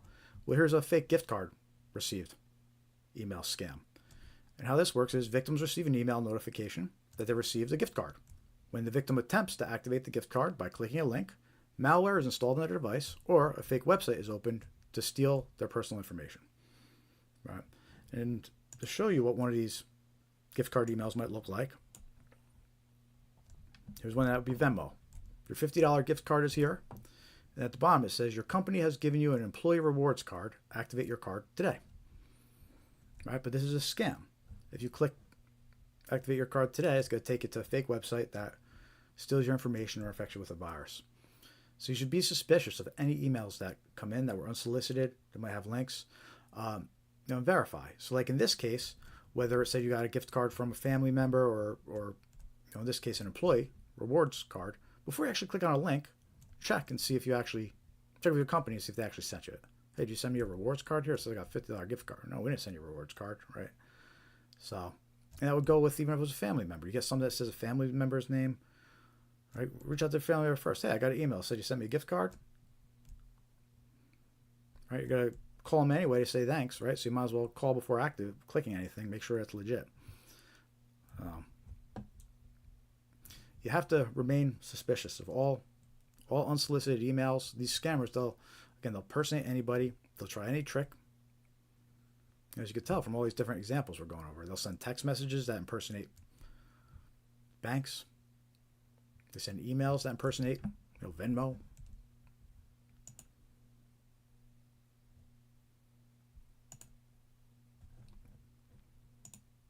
So yeah, that's a gift card received email scams. And, like we said earlier, how email scams could be adapted to text message scams. In this case, we're going to show you a little later an actual physical postcard example of a gift card scam, right? Because a lot of these scams that come through email, they could still be applied to traditional postal service mail, which there's still tons of scams coming in. We got a bunch of examples of actual letters, physical letters received recently in people's mailboxes, and they're scams. So we'll show those in a little bit too.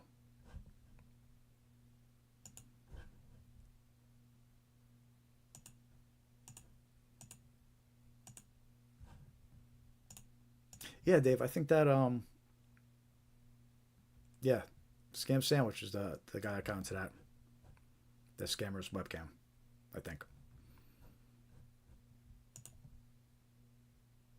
It's a great clip.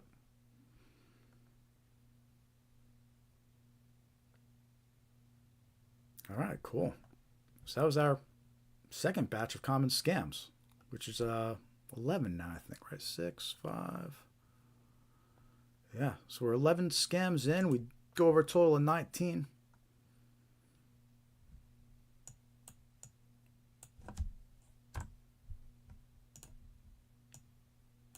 We're going to actually go to our next batch soon, but first, before we get to our next batch, I actually want to show some useful tools and software that we have on our website. It's not our software. It's useful third-party tools. And they're useful resources. And again, we're trying to do with our scamaware101.com website is we're trying to make it a central source and a central portal for all sorts of scam-related data, right? We're trying to build out a knowledge base of scams. We have about a list of 61 that we're getting added here. We only have a few added so far. But the idea is we want to get this knowledge base built out with a bunch of scam information. So we click fake order scam, for example. We have a video we did on fake order scams, description, a slide that you could download and share. So we have the knowledge base on our website. And we're also trying to put a bunch of resources in one place. Like we have our educational resources here. It says we're calling it. We have a tools and software page, which are a bunch of useful resources. So we're trying to allocate a whole bunch of everything into one central location.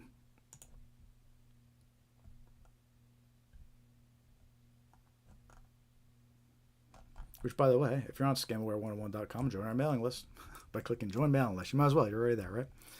But let me show you the tools and software section of our site here, because this has a lot of useful links to a bunch of third-party tools and software, and mostly free services, some paid services, but all useful stuff, right? So you come to scamware101.com, you click Tools and Software. It takes you to this page. And the most important section of this page, and I recommend all of you who are watching this to go and check out these links, is the data breach lookup tools. Right? It's under Tools and Software on scamware101.com. First section, data breach lookup tools. Right. And what these 4 tools that we have listed here do, they're all reliable, trustworthy, no sources. They're all free to do the lookups. A couple of them might try to sell you like dark web monitoring or something afterwards, but you can still do the lookups for free. But what you can do is you go to each of these links and you can type in your email address or your phone number for the ones that ask for your phone number. You can do it, you can trust it. And what happens is it comes back and it tells you which data breaches your information has been leaked in, right? Meaning what information about yours has been stolen from third parties. What information attached to your email address or attached to your phone number has leaked. And it's going to come back with some scary stuff a lot of times. It's going to come back with passwords of yours that were stolen from third parties. It's going to come back with medical details that were stolen from third parties, email addresses of yours that are linked to third parties, all sorts of personal information that was linked to you, that was leaked through these third-party services that at one point you used. These data breaches are a big problem. And what's important to realize is the data about you that is leaked out there through these breaches, that data gets used to scam you. Scammers take that data, they know all this information about you, and they'll use that information to trick you, to gain your trust. They'll be able to impersonate your doctor's office, for example, and they'll be able to give you all this information that you would think no one else would have. But last year, United Health, Change Healthcare, linked to United Health, got breached, and apparently like over half the country's medical information was exposed. So now these scammers know all this information about you. They know what doctor's office you use, they know what medications you use, they know what pharmacy, they know so much information about you because they breached that medical service. So now the scammers call you and they could impersonate your pharmacy and they could say, we're calling about a billing issue with your recent medication. Or they could call you and impersonate your doctor's office and say that you owe your doctor's office money. Right? Because now they have they'll know your doctor's office name. They might even have certain billing information about yours already. They might already have a partial credit card number of yours. They might already have your social security number. Right? And these scammers, they use all that information to impersonate other organizations or other people to convince you that you're talking to someone else. And these data breaches are what make it possible. So anyway, the whole point of that rant is it's critical to know what information about you is out there. What information about you do these scammers have access to? And these data breach lookup tools, the scariest part is, again, some are going to come back and show you passwords that have been breached. So if you're using passwords that were, the same password across multiple accounts, like you might be in for Rude Awakening. You look up your email address, you look up your phone number, it comes back. You might see a password you use listed right there. All right. So again, these 4 links under data breach lookup tools, they're all free. Again, they might try to pitch a service afterwards, but that's okay. The lookups are free, and it tells you what information of yours is out there and what's being used against you as far as scams go.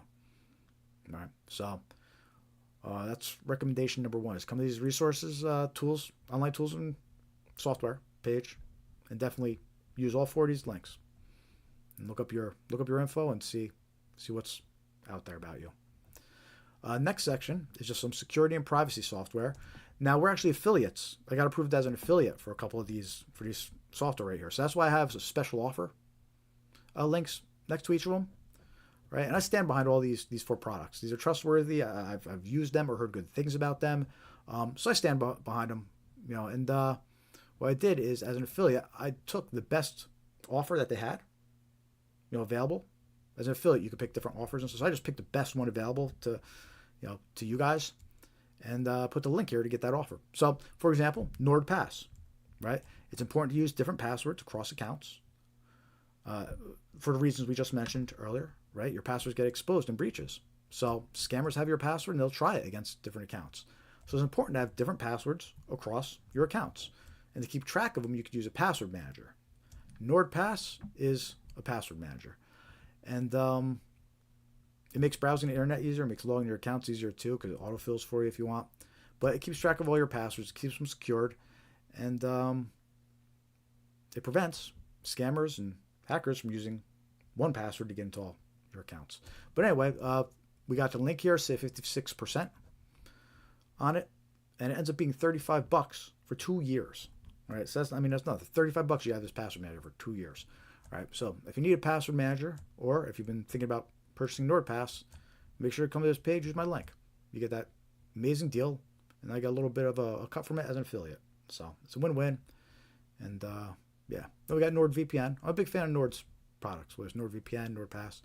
But NordVPN is a really good VPN if you want to hide your browsing information. And again, that's important because you'll notice when you run those data breach checks from those links above, a bunch of them come back showing your IP address and what it's linked to, right? Because they'll show like logs from websites that made your IP address accessed, and it tries to link you to browsing history through your IP address. Without getting too technical, you use a VPN. That's one way to keep your browsing private, because now they can't link it to your IP address. The VPN, it hides your IP address, and it can't be tracked, through the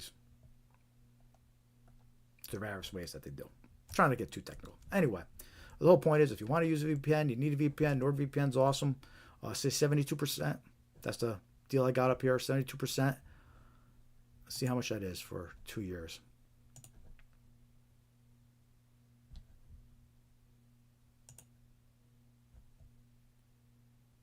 $83 for 27 months. So over 2 years, it's $83.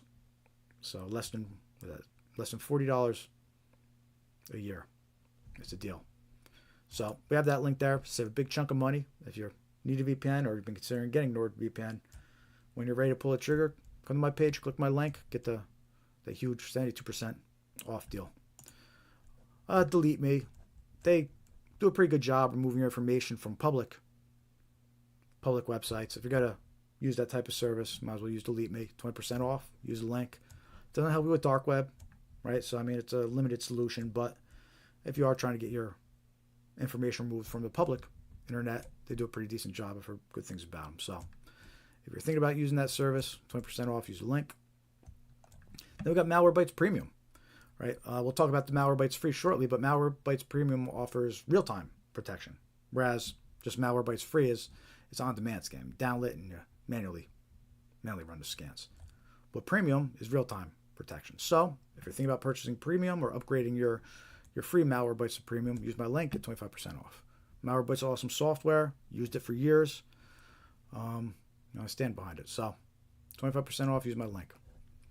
So there's some affiliate offers that we're approved for and some big savings you could get on our online tools and software page, scamaware101.com. And then the rest of these are all free resources, right? Security and privacy software free, right? First off, we got Malwarebytes Browser Guard. This is pretty cool. It's a browser plugin, right, or a browser extension using Firefox, Chrome, whatever your browser is, most of them, and it blocks ads and pop-ups. It works pretty good. I've been using it for a couple months now. So free browser guard, Malwarebytes Browser Guard. Check it out, install it. Malwarebytes Free. That's the version of Malwarebytes that it doesn't do real-time protection. It only runs scans manually.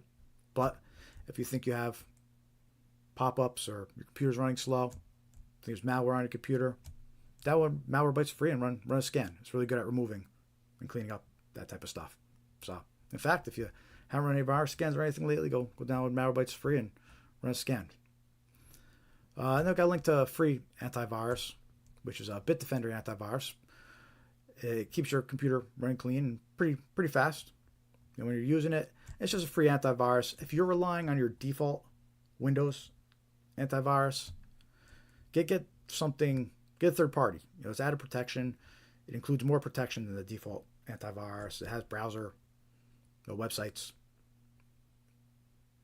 protection when you're browsing and come across a malicious website. It's just a little bit more secure than relying on your default antivirus. And then we got a section here for reverse image lookup and romance scams. So these reverse image lookups are meant to help with mainly romance scams. That's a big one. Of course, you can use them for other things, but the idea is to check the pictures of the person you're talking to see if they're found anywhere else. If they're found somewhere else, that tells you the person you're talking to might have stolen. It might not be the person in that picture, right? So For example, you meet somebody on a dating website, he sends you a picture. You want to verify that the picture is real, you would use some of these reverse image lookup tools. We have one here called TinEye, which is a pretty popular one. It's free. And then we have a link to Bing Visual Search, which does the same thing, and also Google Image Search, right, where you select the picture, you upload the picture, and it comes back and it tells you all the places that it found it. So you upload a picture of someone you think you're talking to, you met them on a dating site, and it comes up with all the same picture comes up on all these different websites and profiles, and that is an indicator that the person you're talking to might have stolen that picture. And the fact that's showing up in all these different places with different names, it's a scammer. It probably is a scammer, right? So that's one way you could do a reverse image lookup on someone you've met on a dating site. So we have three different links to 3 different reverse image lookups on our page here. A couple website safety lookup tools comes in handy. We were mentioned earlier about these fake retail websites and doing your research, and these are some tools you might be able to use that. We've got Norton Safe Web, where you pop in a website address, and Norton Safe Web tells you if it's got any ratings or reviews. Google Safe Browsing, it comes back, it tells you if Google detected the website as unsafe or dangerous. Virus Total, which will tell you if the website's been reported or linked to any malware or breaches. So there's some useful just website safety lookup tools if you're trying to research a website you might be looking into. And the last section we have here on the online tools and software page on scamware101.com is we have a couple links to a scam tracking map and a scam tracking tool. First one is BBB. They have a cool scam tracker tool. And then another one is AARP, which is also a scam tracking map. These are pretty cool. I like these. These are fun. We're actually going to get into those a little bit later because I actually like to dedicate maybe like 15 minutes to showing you a scam tracking map. And it's fun. You could basically use these links. You could check and see which scams are being reported in your area, which scams are just being reported in general, which ones are trending. So it's pretty cool. If you think you're being targeted by a scam, you can go here and you can actually filter and maybe find other people reporting that same scam. Or at the end of this live stream, what we do is usually the last thing we do, we bring up that scam tracking map, and in real time we just get an idea of what type of scams are being reported. And we see a lot of times they match the scams that we included in our live stream here, the 19 common scams that we got going on. So anyway, fun stuff. I don't want to get too off topic, but online tools and software, it's on our scamware101.com website, all useful. Again, data breach lookup tools, make sure you use those if anything. Hit those 4 links and at least check what your data is floating out there. So that's on our website, scamware101.com. And while you're there, join our free email list, right? We don't abuse the privilege. We just send out reminders when we're live, and we send out some useful scam awareness info. You can unsubscribe at any time. So scamware101.com, hit join mailing list. I see a bunch of people joining. This is great. It's probably our West Coast friends. Thank you for joining. Say hi in the chat. If you haven't, hit that thumbs up yet. Help us spread awareness about these scams. We do this live stream every week, every Thursday, 5:45 p.m. Eastern Time. Our goal is to spread awareness, right? We cover 19 different types of scams. We go over red flags and show you lots of examples of these scams that are circulating. Text messages, emails, phone calls. The more aware you are of these, the more likely you are to identify them and protect yourself and your loved ones from becoming a victim, right? So if you're aware of the scams that are circulating and some of the common tricks, a lot of times that's all you need to recognize and protect yourself. Unfortunately, a lot of victims, after we hear their stories, they just common red flags that if they were just aware of one little detail or one of these red flags, that would have been enough to protect them. So they come forward, they've shared their stories, now we know what to watch out for, right? That's why we spread awareness. So if you learn anything on this live stream, you find it useful, share it with your loved ones. Help us spread awareness. We got to work together. We're up against very advanced scammers, organized crime, lots of money. So we do spread awareness. We got in our next section here, and hit that thumbs up. Give us a like. That alone helps, because then YouTube sees more likes, exposes our videos to more viewers, and that helps spread awareness too. So if you haven't clicked that thumbs up yet, hit that thumbs up and give us a like. And hit that subscribe button. Subscribe to our YouTube channel. That helps too. The more likes we get, the more subscribers we get, the more our content will get shared and shown in the algorithm. So, the next batch of common scams that we're going to go over, and we're right on track. Cool, perfect timing here. We have a Social Security scam example to show you. We got 2 IRS tax-related scams to show you to watch out for. You know, it is tax season, right? And also a discount scam that's circulating. Impersonating Comcast. We've got a recording to play for you of one of those robocalls going out trying to scam people.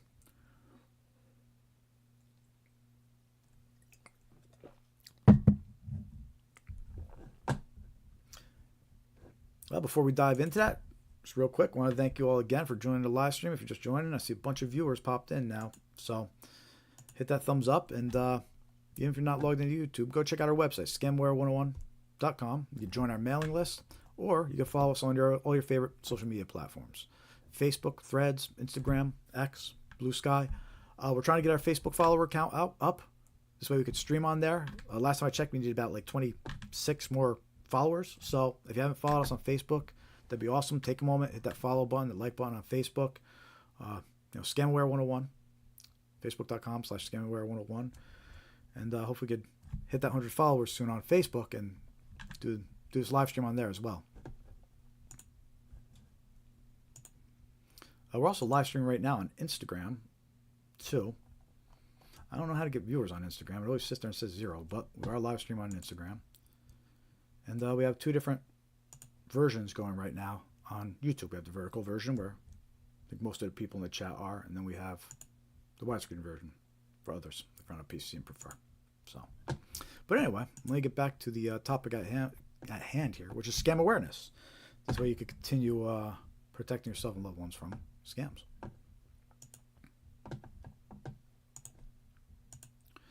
So this next example of a scam that's circulating is a Social Security impersonation scam.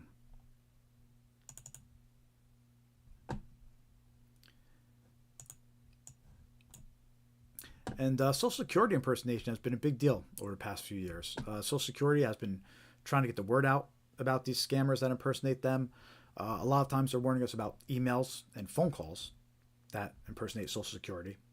So definitely be aware that scammers are impersonating Social Security. They are calling people and claiming to be Social Security. The caller ID, again, scammers can manipulate the phone number that's shown. So the phone number shown, it could show Social Security's phone number, right? But you'll actually be talking to the scammer. All right, so be aware of that. Scammers, phone calls, emails impersonating Social Security. And that's the example we're going to show you in a minute, is a recent email that was reported to us. But basically, fraudsters impersonate Social Security officials. A lot of times they'll claim there's issues with the victim's number or benefits. And sometimes they'll threaten action unless immediate payment or information is provided. And these Social Security scams, they can vary. They can all have different purposes. One scammer might be trying to gather information about you. Another scammer might be trying to trick you into providing bank account details. In the example that I'm going to show you right now was actually an email that was received. I'm going to show you how it looks on a cell phone first, and then I'll show you how it looks on a PC here.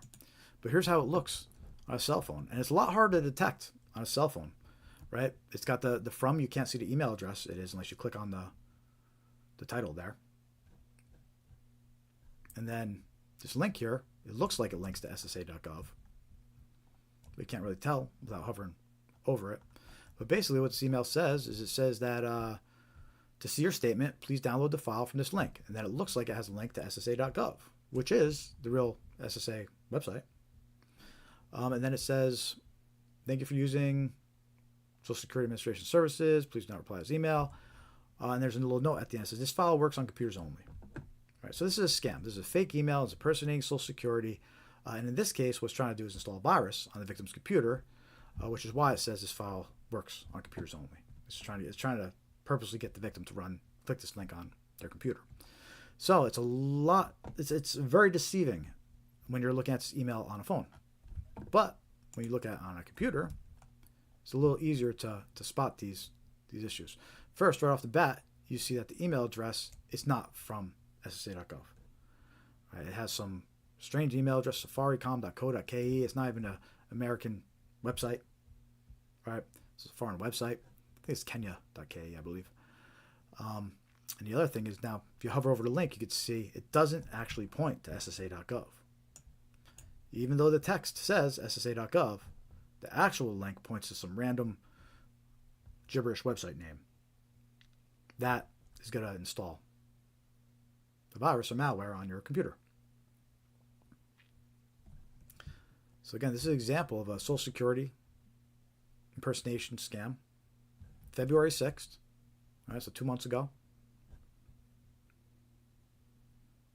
So it's recent. Circulating, and be aware of it.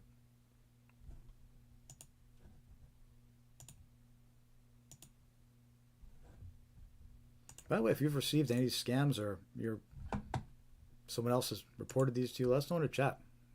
Share your experience with us.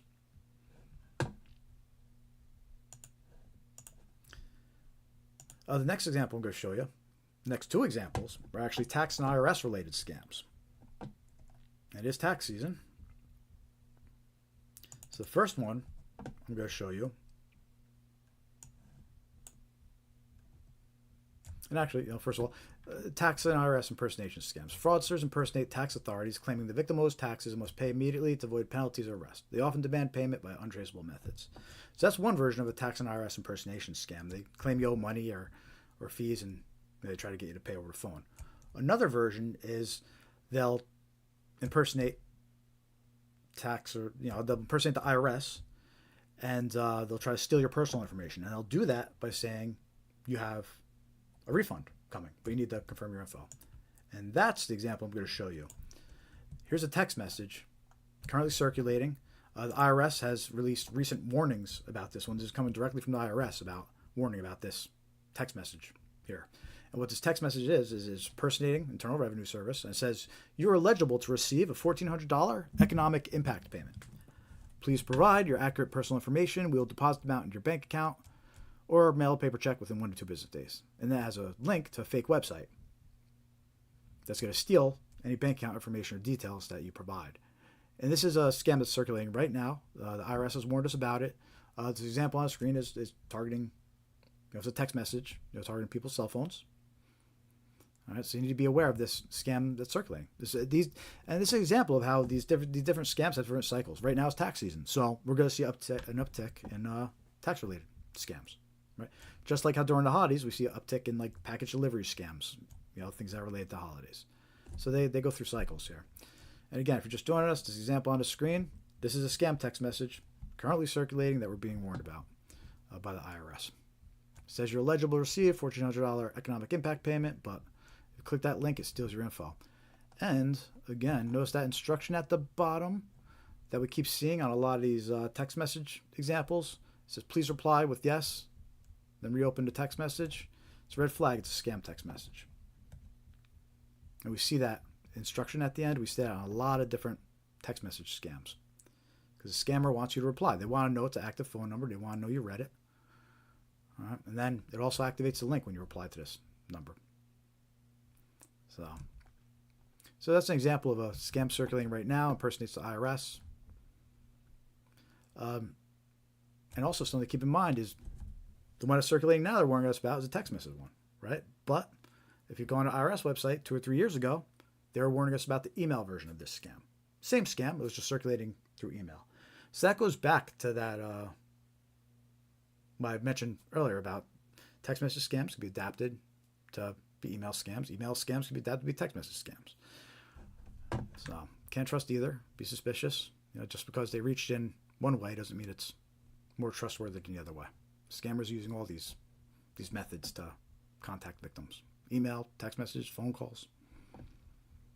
And speaking of phone calls, our next example of a tax-related or IRS-related scam are these fake tax forgiveness phone calls.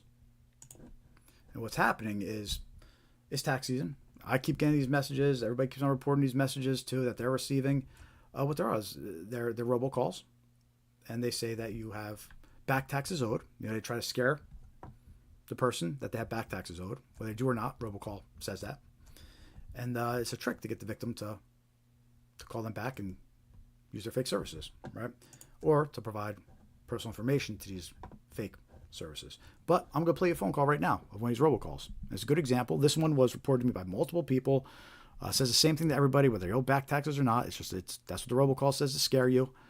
And these are the type of calls you need to watch out for. I received so many different versions of this call, but these are the type of calls you need to watch out for during tax season. These fake tax forgiveness, debt forgiveness phone calls.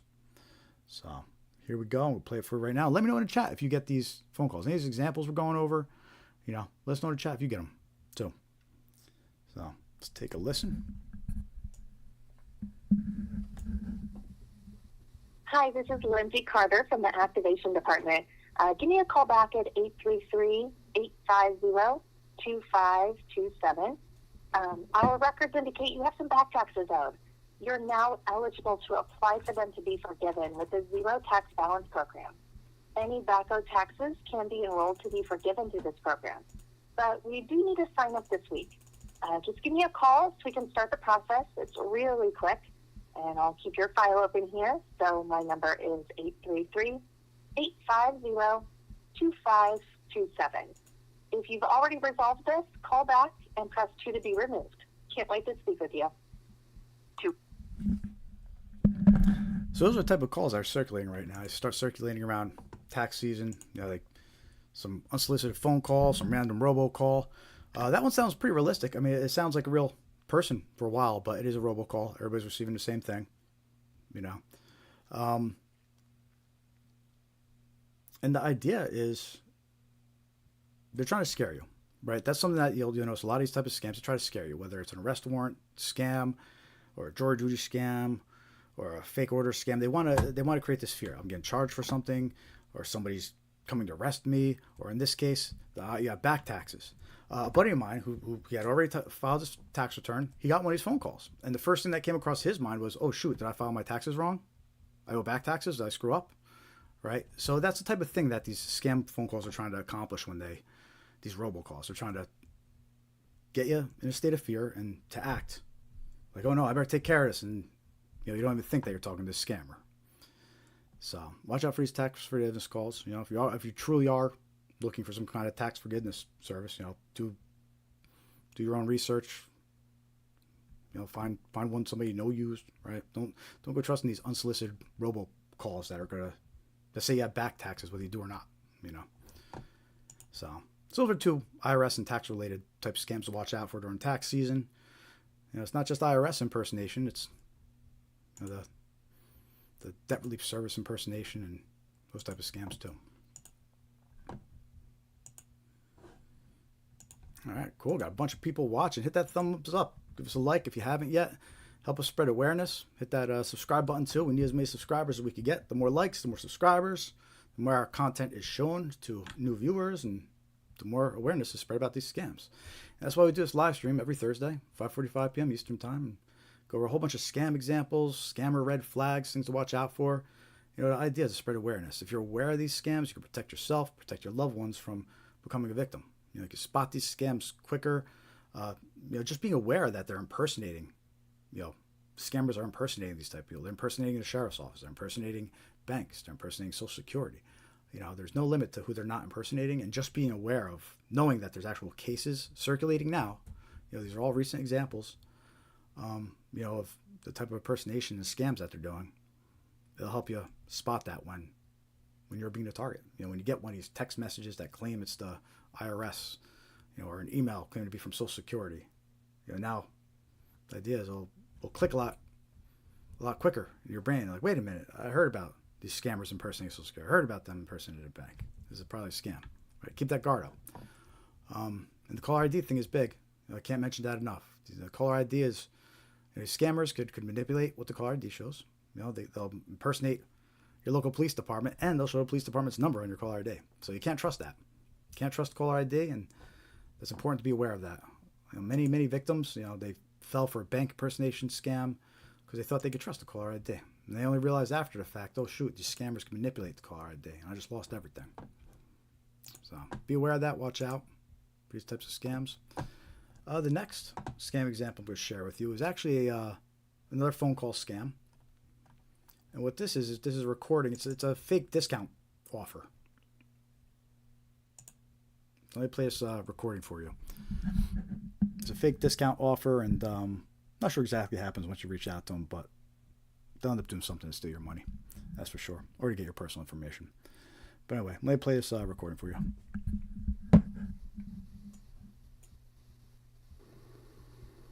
Hello. This voicemail is from Comcast Xfinity. Your current 50% discount on your monthly bill will expire by the end of the day. To maintain your reduced rate, call the number on your caller ID immediately. This is your final reminder to act. Call back now. Thank you. So a big red flag about that one, and this is actually in some of the other recordings I played for you, but I didn't mention it. But the big red flag in that one is it says, call back the number on your caller ID screen, right? Or I'll say, call back number shown. One of the earlier recordings played that. It's a big red flag. The scammer wants you, they know the numbers will be changing. It could be different every time they're calling somebody. So they just want you to call the number that showed on the screen. They didn't leave a phone number to call. So that's a big red flag. A legit company or a legit contact would have left a phone number call. They wouldn't say, call the number that shows on your screen. So that's a red flag. This is a scam. And by the way, this was a scam that targeted me, and I don't have Comcast, so there's no 50% offer or on my bill that's going to expire because I don't have Comcast. So watch out for this type of scam. And again, the big red flag was at the end of it. It said, call number on screen. So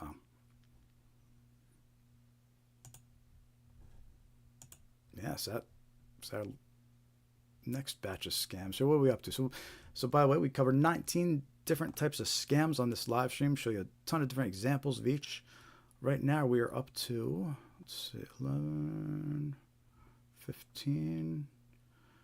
Oh, I got through 15. We got 4 more examples left to share with you. We're pretty on schedule here.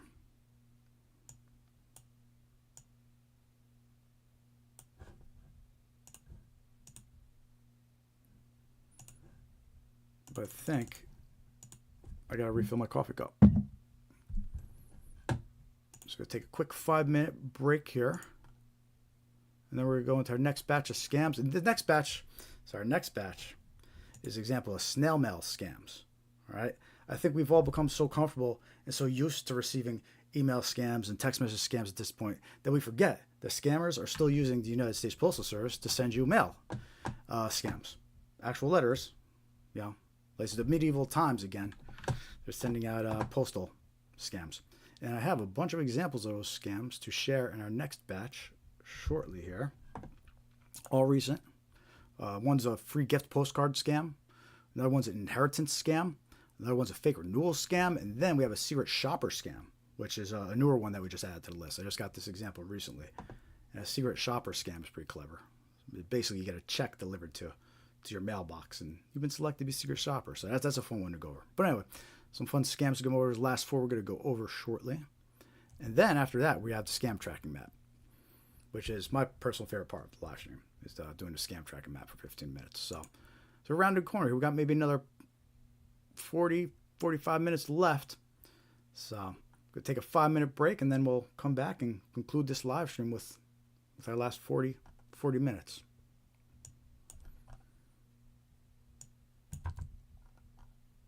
And if you just joined us, you haven't hit that thumbs up yet, hit that thumbs up. Give us a like, help us spread awareness.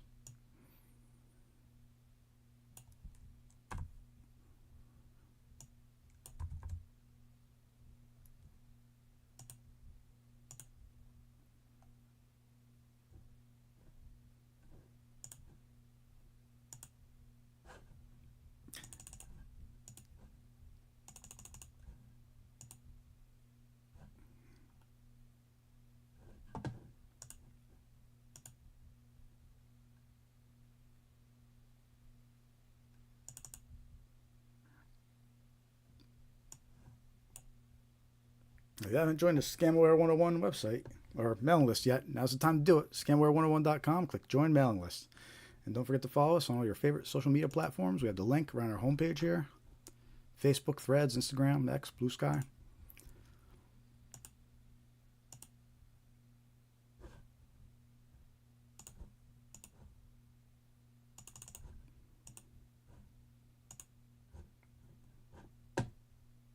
All right, refill my coffee cup, and we'll get this wrapped up in 5 minutes. We'll wrap this our last 40 minutes or so up. Thank you for sticking around. Click that thumbs up. Say hi in the chat. Be back in a moment.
All right, cool.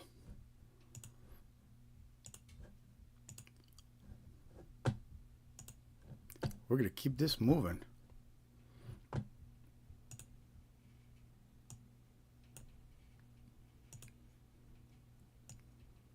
Right on schedule here. All right. Welcome to the last portion, or closing in on the last 30 minutes or so of our live stream here. Just join us, hit that thumbs up. We do this live stream every Thursday, 5:45 p.m. Eastern. Goal to spread awareness. We show 19 different scams, all the different examples of each scam. We got 4 more left here, and it's the snail mail scam portion of this live stream. So we're going to show you some actual scams that are circulating in the through the postal service, arriving in your actual physical mailbox. Because believe it or not, scammers are still using snail mail to target victims. And the first example that I'm going to share with you of a snail mail scam. Bear with me 1 sec here.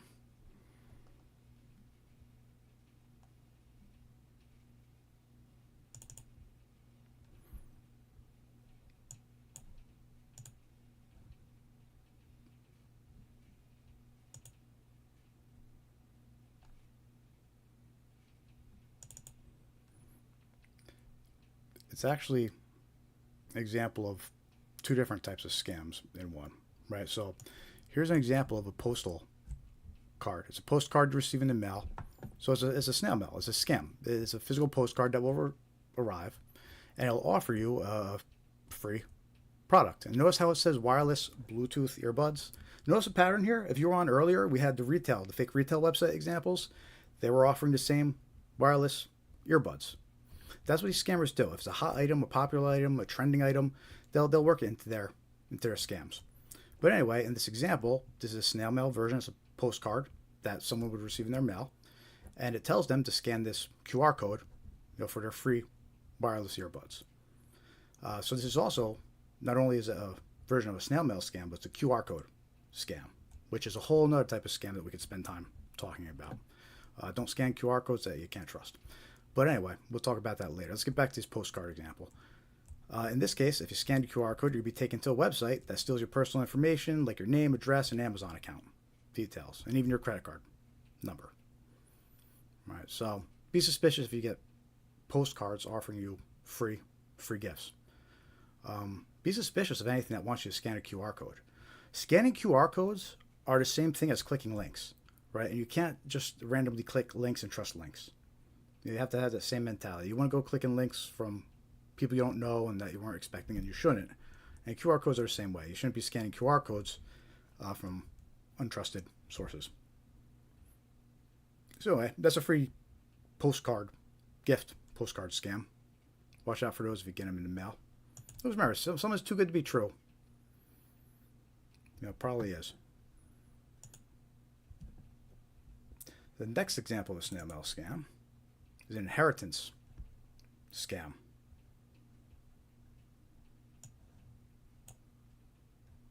Victims are contacted with claims of a large inheritance from an unknown relative, but to claim it, they must pay fees or provide personal details. These scams exploit curiosity and greed to steal money and identity information. So, look, what this is, this type of scam has been around for years. There's email versions of this scam, but even before there's email, this scam was circulating, in the postal mail. And what this is it's got letterhead, it impersonates the law office, and it tries to claim that a relative has passed away and you're entitled to an inheritance. In this case, they're saying it's $10 million. They're entitled to their inheritance as a person that shares the same last name. But what happens is they'll make you pay fees and taxes up front, and then they disappear. That's what they steal from you.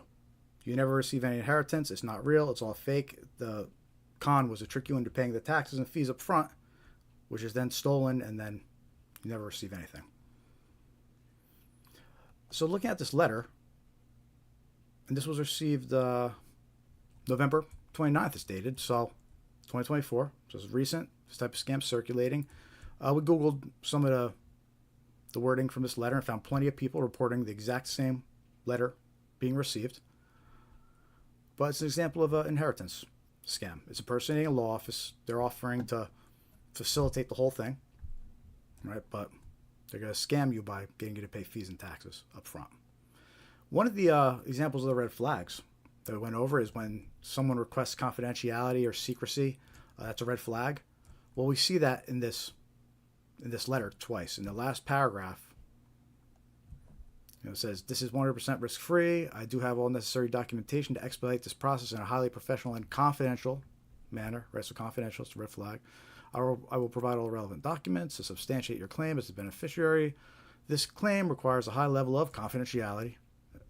Red flag again. And it may take up to 30 business days. So, again, that was a red flag because scammers want to keep things confidential. So if you're dealing with somebody and they're sitting there telling you got to keep things confidential, don't be suspicious. But anyway, that's an example of an inheritance scam that's circulating, as recent as November 29th. It impersonates the law office and says you're entitled to a lot of money. Don't trust it. If you've received any of these letters, let us know in the chat too.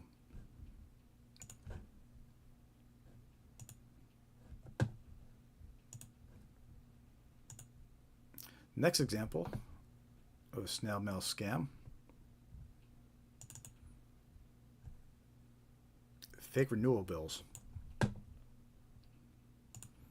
And this is a good example about how email scams could be adapted to fit postal sort of scams too, right? Because fake renewal scams, we all get emails. One of these phishing emails. A lot of times they say it's time to renew something. Right? They'll say subscription's expired. Click here. There's billing information. Click here. So these emails, it's very common for them to say something expired. You need to renew it to try and steal your info. But in this version, it's an actual letter that you receive in your mail, a physical letter, and you open it up and it looks like a renewal is due. Here's an example of one of those. At the top it says marketing services. Sounds like it's something they offered you have to pay. It's got a date.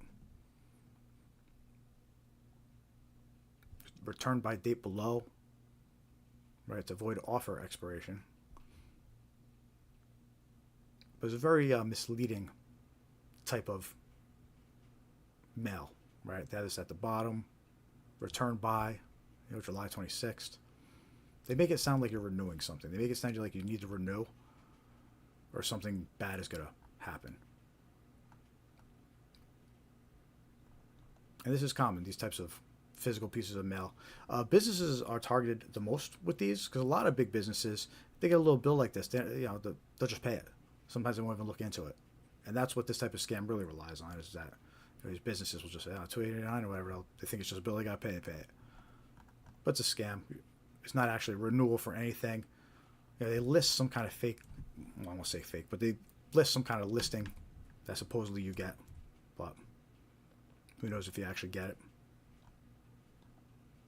But the idea of this is to make it seem like you have a renewal to pay for. You have to make a payment by this date, for services or something, right? That's what they're trying to confuse you. They're just trying to get you to pay. So this is the snail mail version that you'll receive in the mail. And this example is from June 11th, so less than a year, almost a year now. But it's a very common scam that circulates too. I've been seeing this one pop up for years.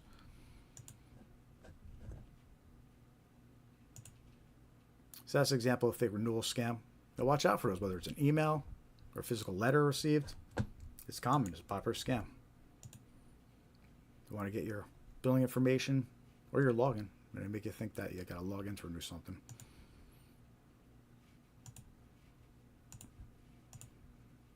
All right, we got one more to go. If you just joined us, hit that thumbs up.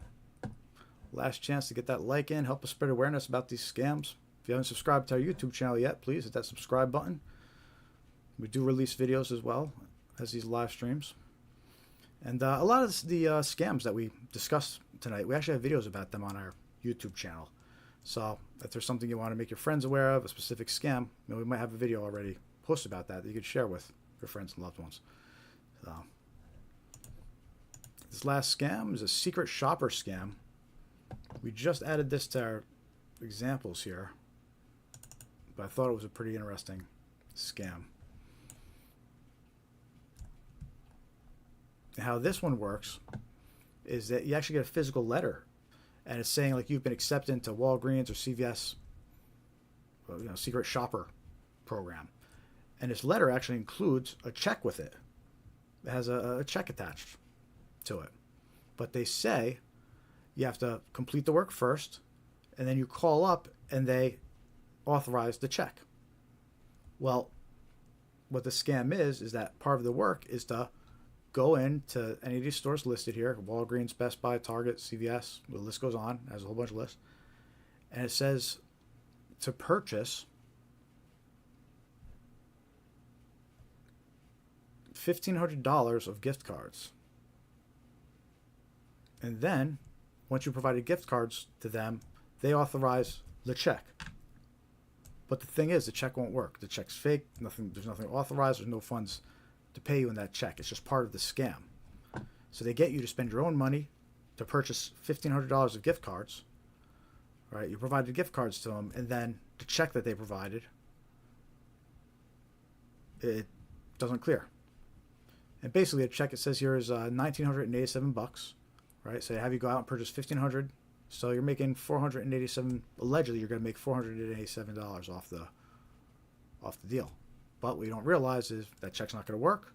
You're not going to make $500, you're just getting tricked into spending $1,500 on gift cards and you're handing them over to scammers. And it's all done through this letter that impersonates Walgreens or CVS pharmacy. Congratulations for your achievement. The present package contains your first secret survey assignment. Along with this letter is the funding for the assignment and survey. So have fun making money and helping us improve customer service on a global level. Right? So here you are getting a letter. It has almost a $2,000 check attached to it. You're like, oh crap, a $200 check. Sweet. It tells you all you got to do is go purchase some gift cards. So you can see how people could fall for this. As a physical letter. So I think people feel like because it's actually a physical letter that arrives, maybe there's some more legitimacy to it. But there's just an example of, you still can't trust the U.S. Postal Service. So you always got to keep that guard up. These scammers, they'll try to contact you in any way possible. Text message, email, Postal Service.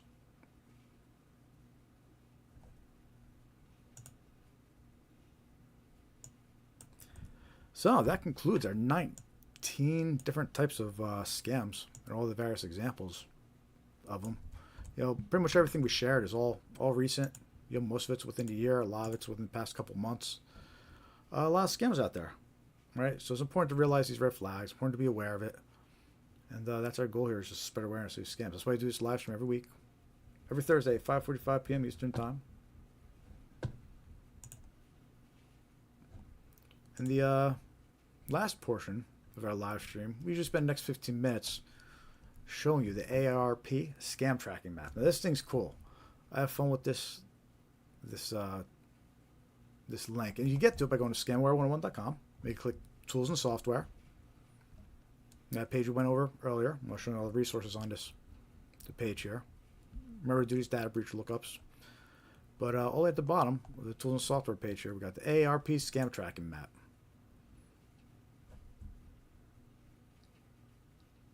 And what's fun about this map is you can see all the types of scams being reported throughout the country. You could filter it to your local area if you want. And there's also other filters too, so we could type in like a keyword to look up something if we wanted to. But I'm actually going to leave that all blank here, just so we can see what the most recent types of scams being reported are.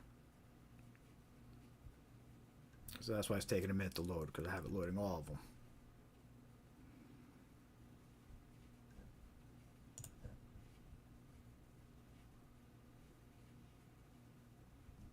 All right, cool. So this is what it looks like. You can see the map of the United States where all the different reports are coming in from. And on the right-hand side here, it has a list of reports. And it's always like a two-day delay. So it's showing the most recent reports are from the 8th. But let's take a look at some reports there. All right, someone's just reporting like a removable window company. I'm not necessarily looking for like individual reports about companies, but I'm looking for more of these organized crime type scams that we've been talking about. Government imposter scam. All right, so second report down is a government imposter scam. Let's see what it says. Let's see who they're impersonating here. I'm writing from a report, a series of threatening calls I received from individuals claiming to be federal agencies, specifically United States citizens, and immigration services. Federal callers that invite themselves representatives, the U.S. CIS and FBI, alleged as under basic. So, yeah, there's because scammers stay up on the latest media and trends. This person's reporting that a scammer impersonating immigration and the FBI, and we've actually been seeing that type of report about scams becoming more common, and some warnings being released about those types of scams, because scammers will do that. They see what's going on in the world and current events, and they'll base their scams on that. So just like they, it's tax season, so they do tax scams. They watch the media and they see that there's a lot of immigration stuff going on, so let's start doing the immigration scams. And a lot of those scams, they're calling up, they're saying, but if you pay a fee, we'll get it fixed. And the government doesn't work that way. But anyway, this is a good example of a government imposter scam. That's the second report down on the AARP Scam Watch map. Fraudulent sales scam. I purchased a tool set. No one will respond to me about when Yeah, I'm not looking for that type of stuff. They wanted me to go to my wallet on my phone and add a credit card. Let's see what the next one is. Government imposter scam. Received a phone call from a random number stating it was from the FBI. Hung up on them immediately. Yeah, the FBI is not going to be reaching out to you by phone initially, right? They're going to send you paperwork first. You're not just going to get like unsolicited phone calls from these organizations usually. Business imposter scam. Called and knew my first name. Informed me I won a lottery. Yep, those are common scams. These lottery scams. Or publishing clearinghouse. So you need to watch out for those type of scams too. We're seeing more reports of those coming in. You'll get a call but it's to steal your personal information. Hey Nigella, welcome to the live stream. We're just wrapping it up here. Actually, we're just going through some recent reports on the ARP scam tracker map. Other scam type: impersonating credit union banks, fraud department. Yep. So that's the same we were talking about earlier about the bank impersonation. Banks, credit unions, the scammers, because of the data breaches and the information they know about you, they'll know what banks to impersonate. They know which banks you use. Just like my friend who was targeted, they knew to use TD Bank. All right. Credit unions, banks, same type of scam. And be aware, caller ID, it'll show the phone number. These scammers will make it show the phone number to bank or to credit union they're impersonating. So you can't trust caller ID. If you take away anything from this live stream, that's one detail I'll definitely take away. If you weren't aware before, scammers will manipulate the caller ID.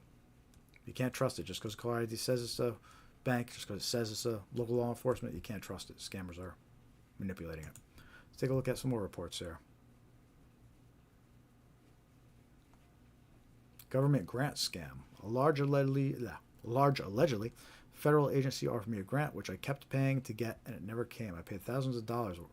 That's interesting. Let's see what details this one gives. Because government grant scams are pretty common too. And again, they could be picking up because of recent. Well, if they offered me a grant, which I kept paying, okay, I paid thousands of dollars worth. All right, he doesn't give more details, so I don't know the details of this scam, unfortunately. But if anything, don't trust unsolicited calls that claim to be from the government or for a grant, especially if they ask you to pay. It's like that with employment scams too. One of the red flags and giveaways of job scams and employment scams is they try to make you to pay for something first. They try to make you pay for equipment and then send it to them, or they try to make you purchase something from them, credits from them. So that's always a red flag. You shouldn't have to purchase things from a new job.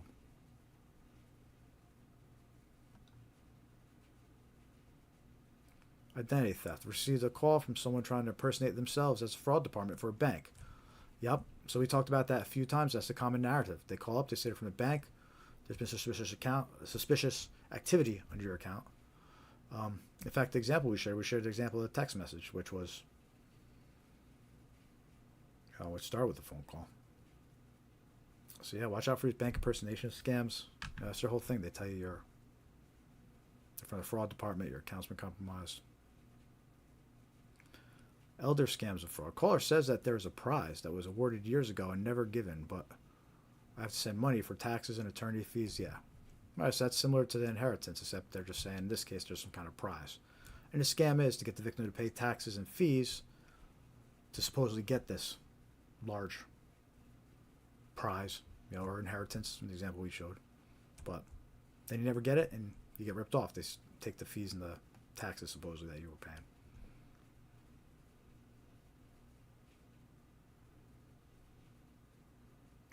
First got a text about time-sensitive info for me to call a certain number. They told me there was a civil suit. Let's say debt-related scam. Someone I know might have reported this one to me a couple of weeks ago, actually. So let's see if this matches what they reported me.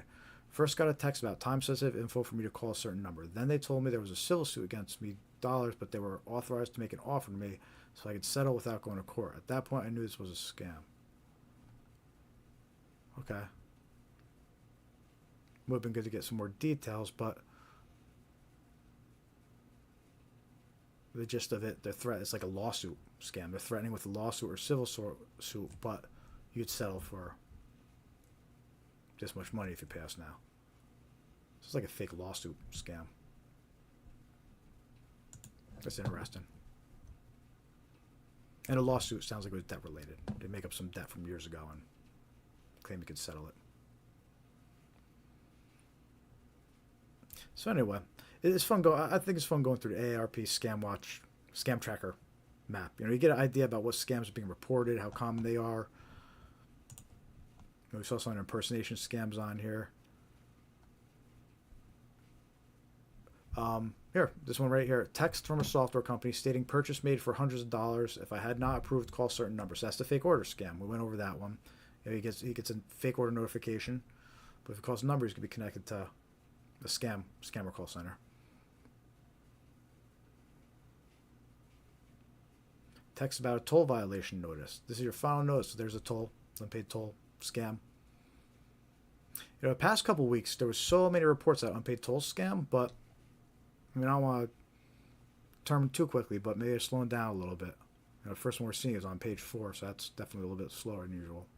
But they're still around, obviously. I mean, this was reported on the 8th, so watch out for those unpaid toll text messages. Now, auto-related scam. The next one, unpaid turnpike tolls. Okay, so there's 2 reports in one shot right there. So unpaid turnpike tolls. Watch out for that scam. Fraudulent sales scam. Received a recording stating a purchase was being charged against my store account, and this it sounds like a fake order scam. Gift card scams are fraud. Somebody texted me about getting a gift card, and it was my boss. Mentioned other people, mentioned similar names, my kids.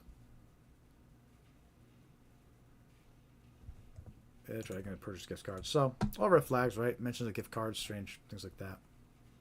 All related scams, received texting. They were contacting me at DMV over money due for toll. Right, so I spoke too soon right off the bat. The next 3 out of 4 were those toll text message scams. So, still circulating. Watch out for that one.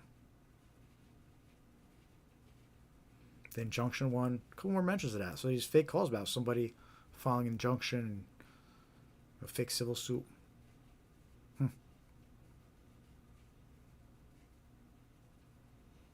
So mentions a fake PayPal invoice. So that's something to be aware of. And that's been going on for a while, these fake PayPal invoices. Sometimes they'll claim that you made a purchase and you didn't. Other times it'll be for a fake service that they're just trying to get you to pay.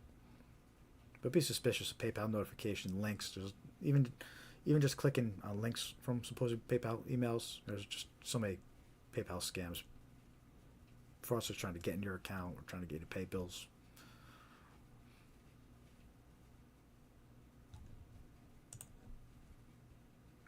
But anyway, I think it's a good pool of scams there in the first few pages of the ARP Scam Watch map. And that was all just from the 8th.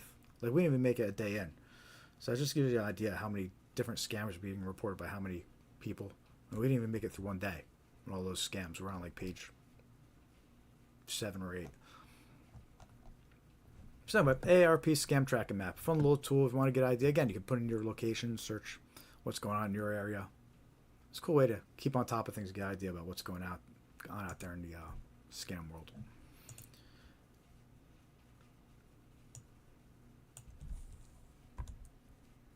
On that note, I think we're going to get this live stream wrapped up here.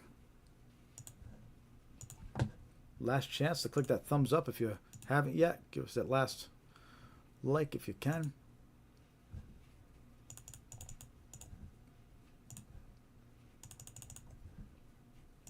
To all those who attended for the first time, thank you for joining the live stream. I hope you found something useful, learned something. If anything, help us spread awareness. Subscribe to our YouTube channel.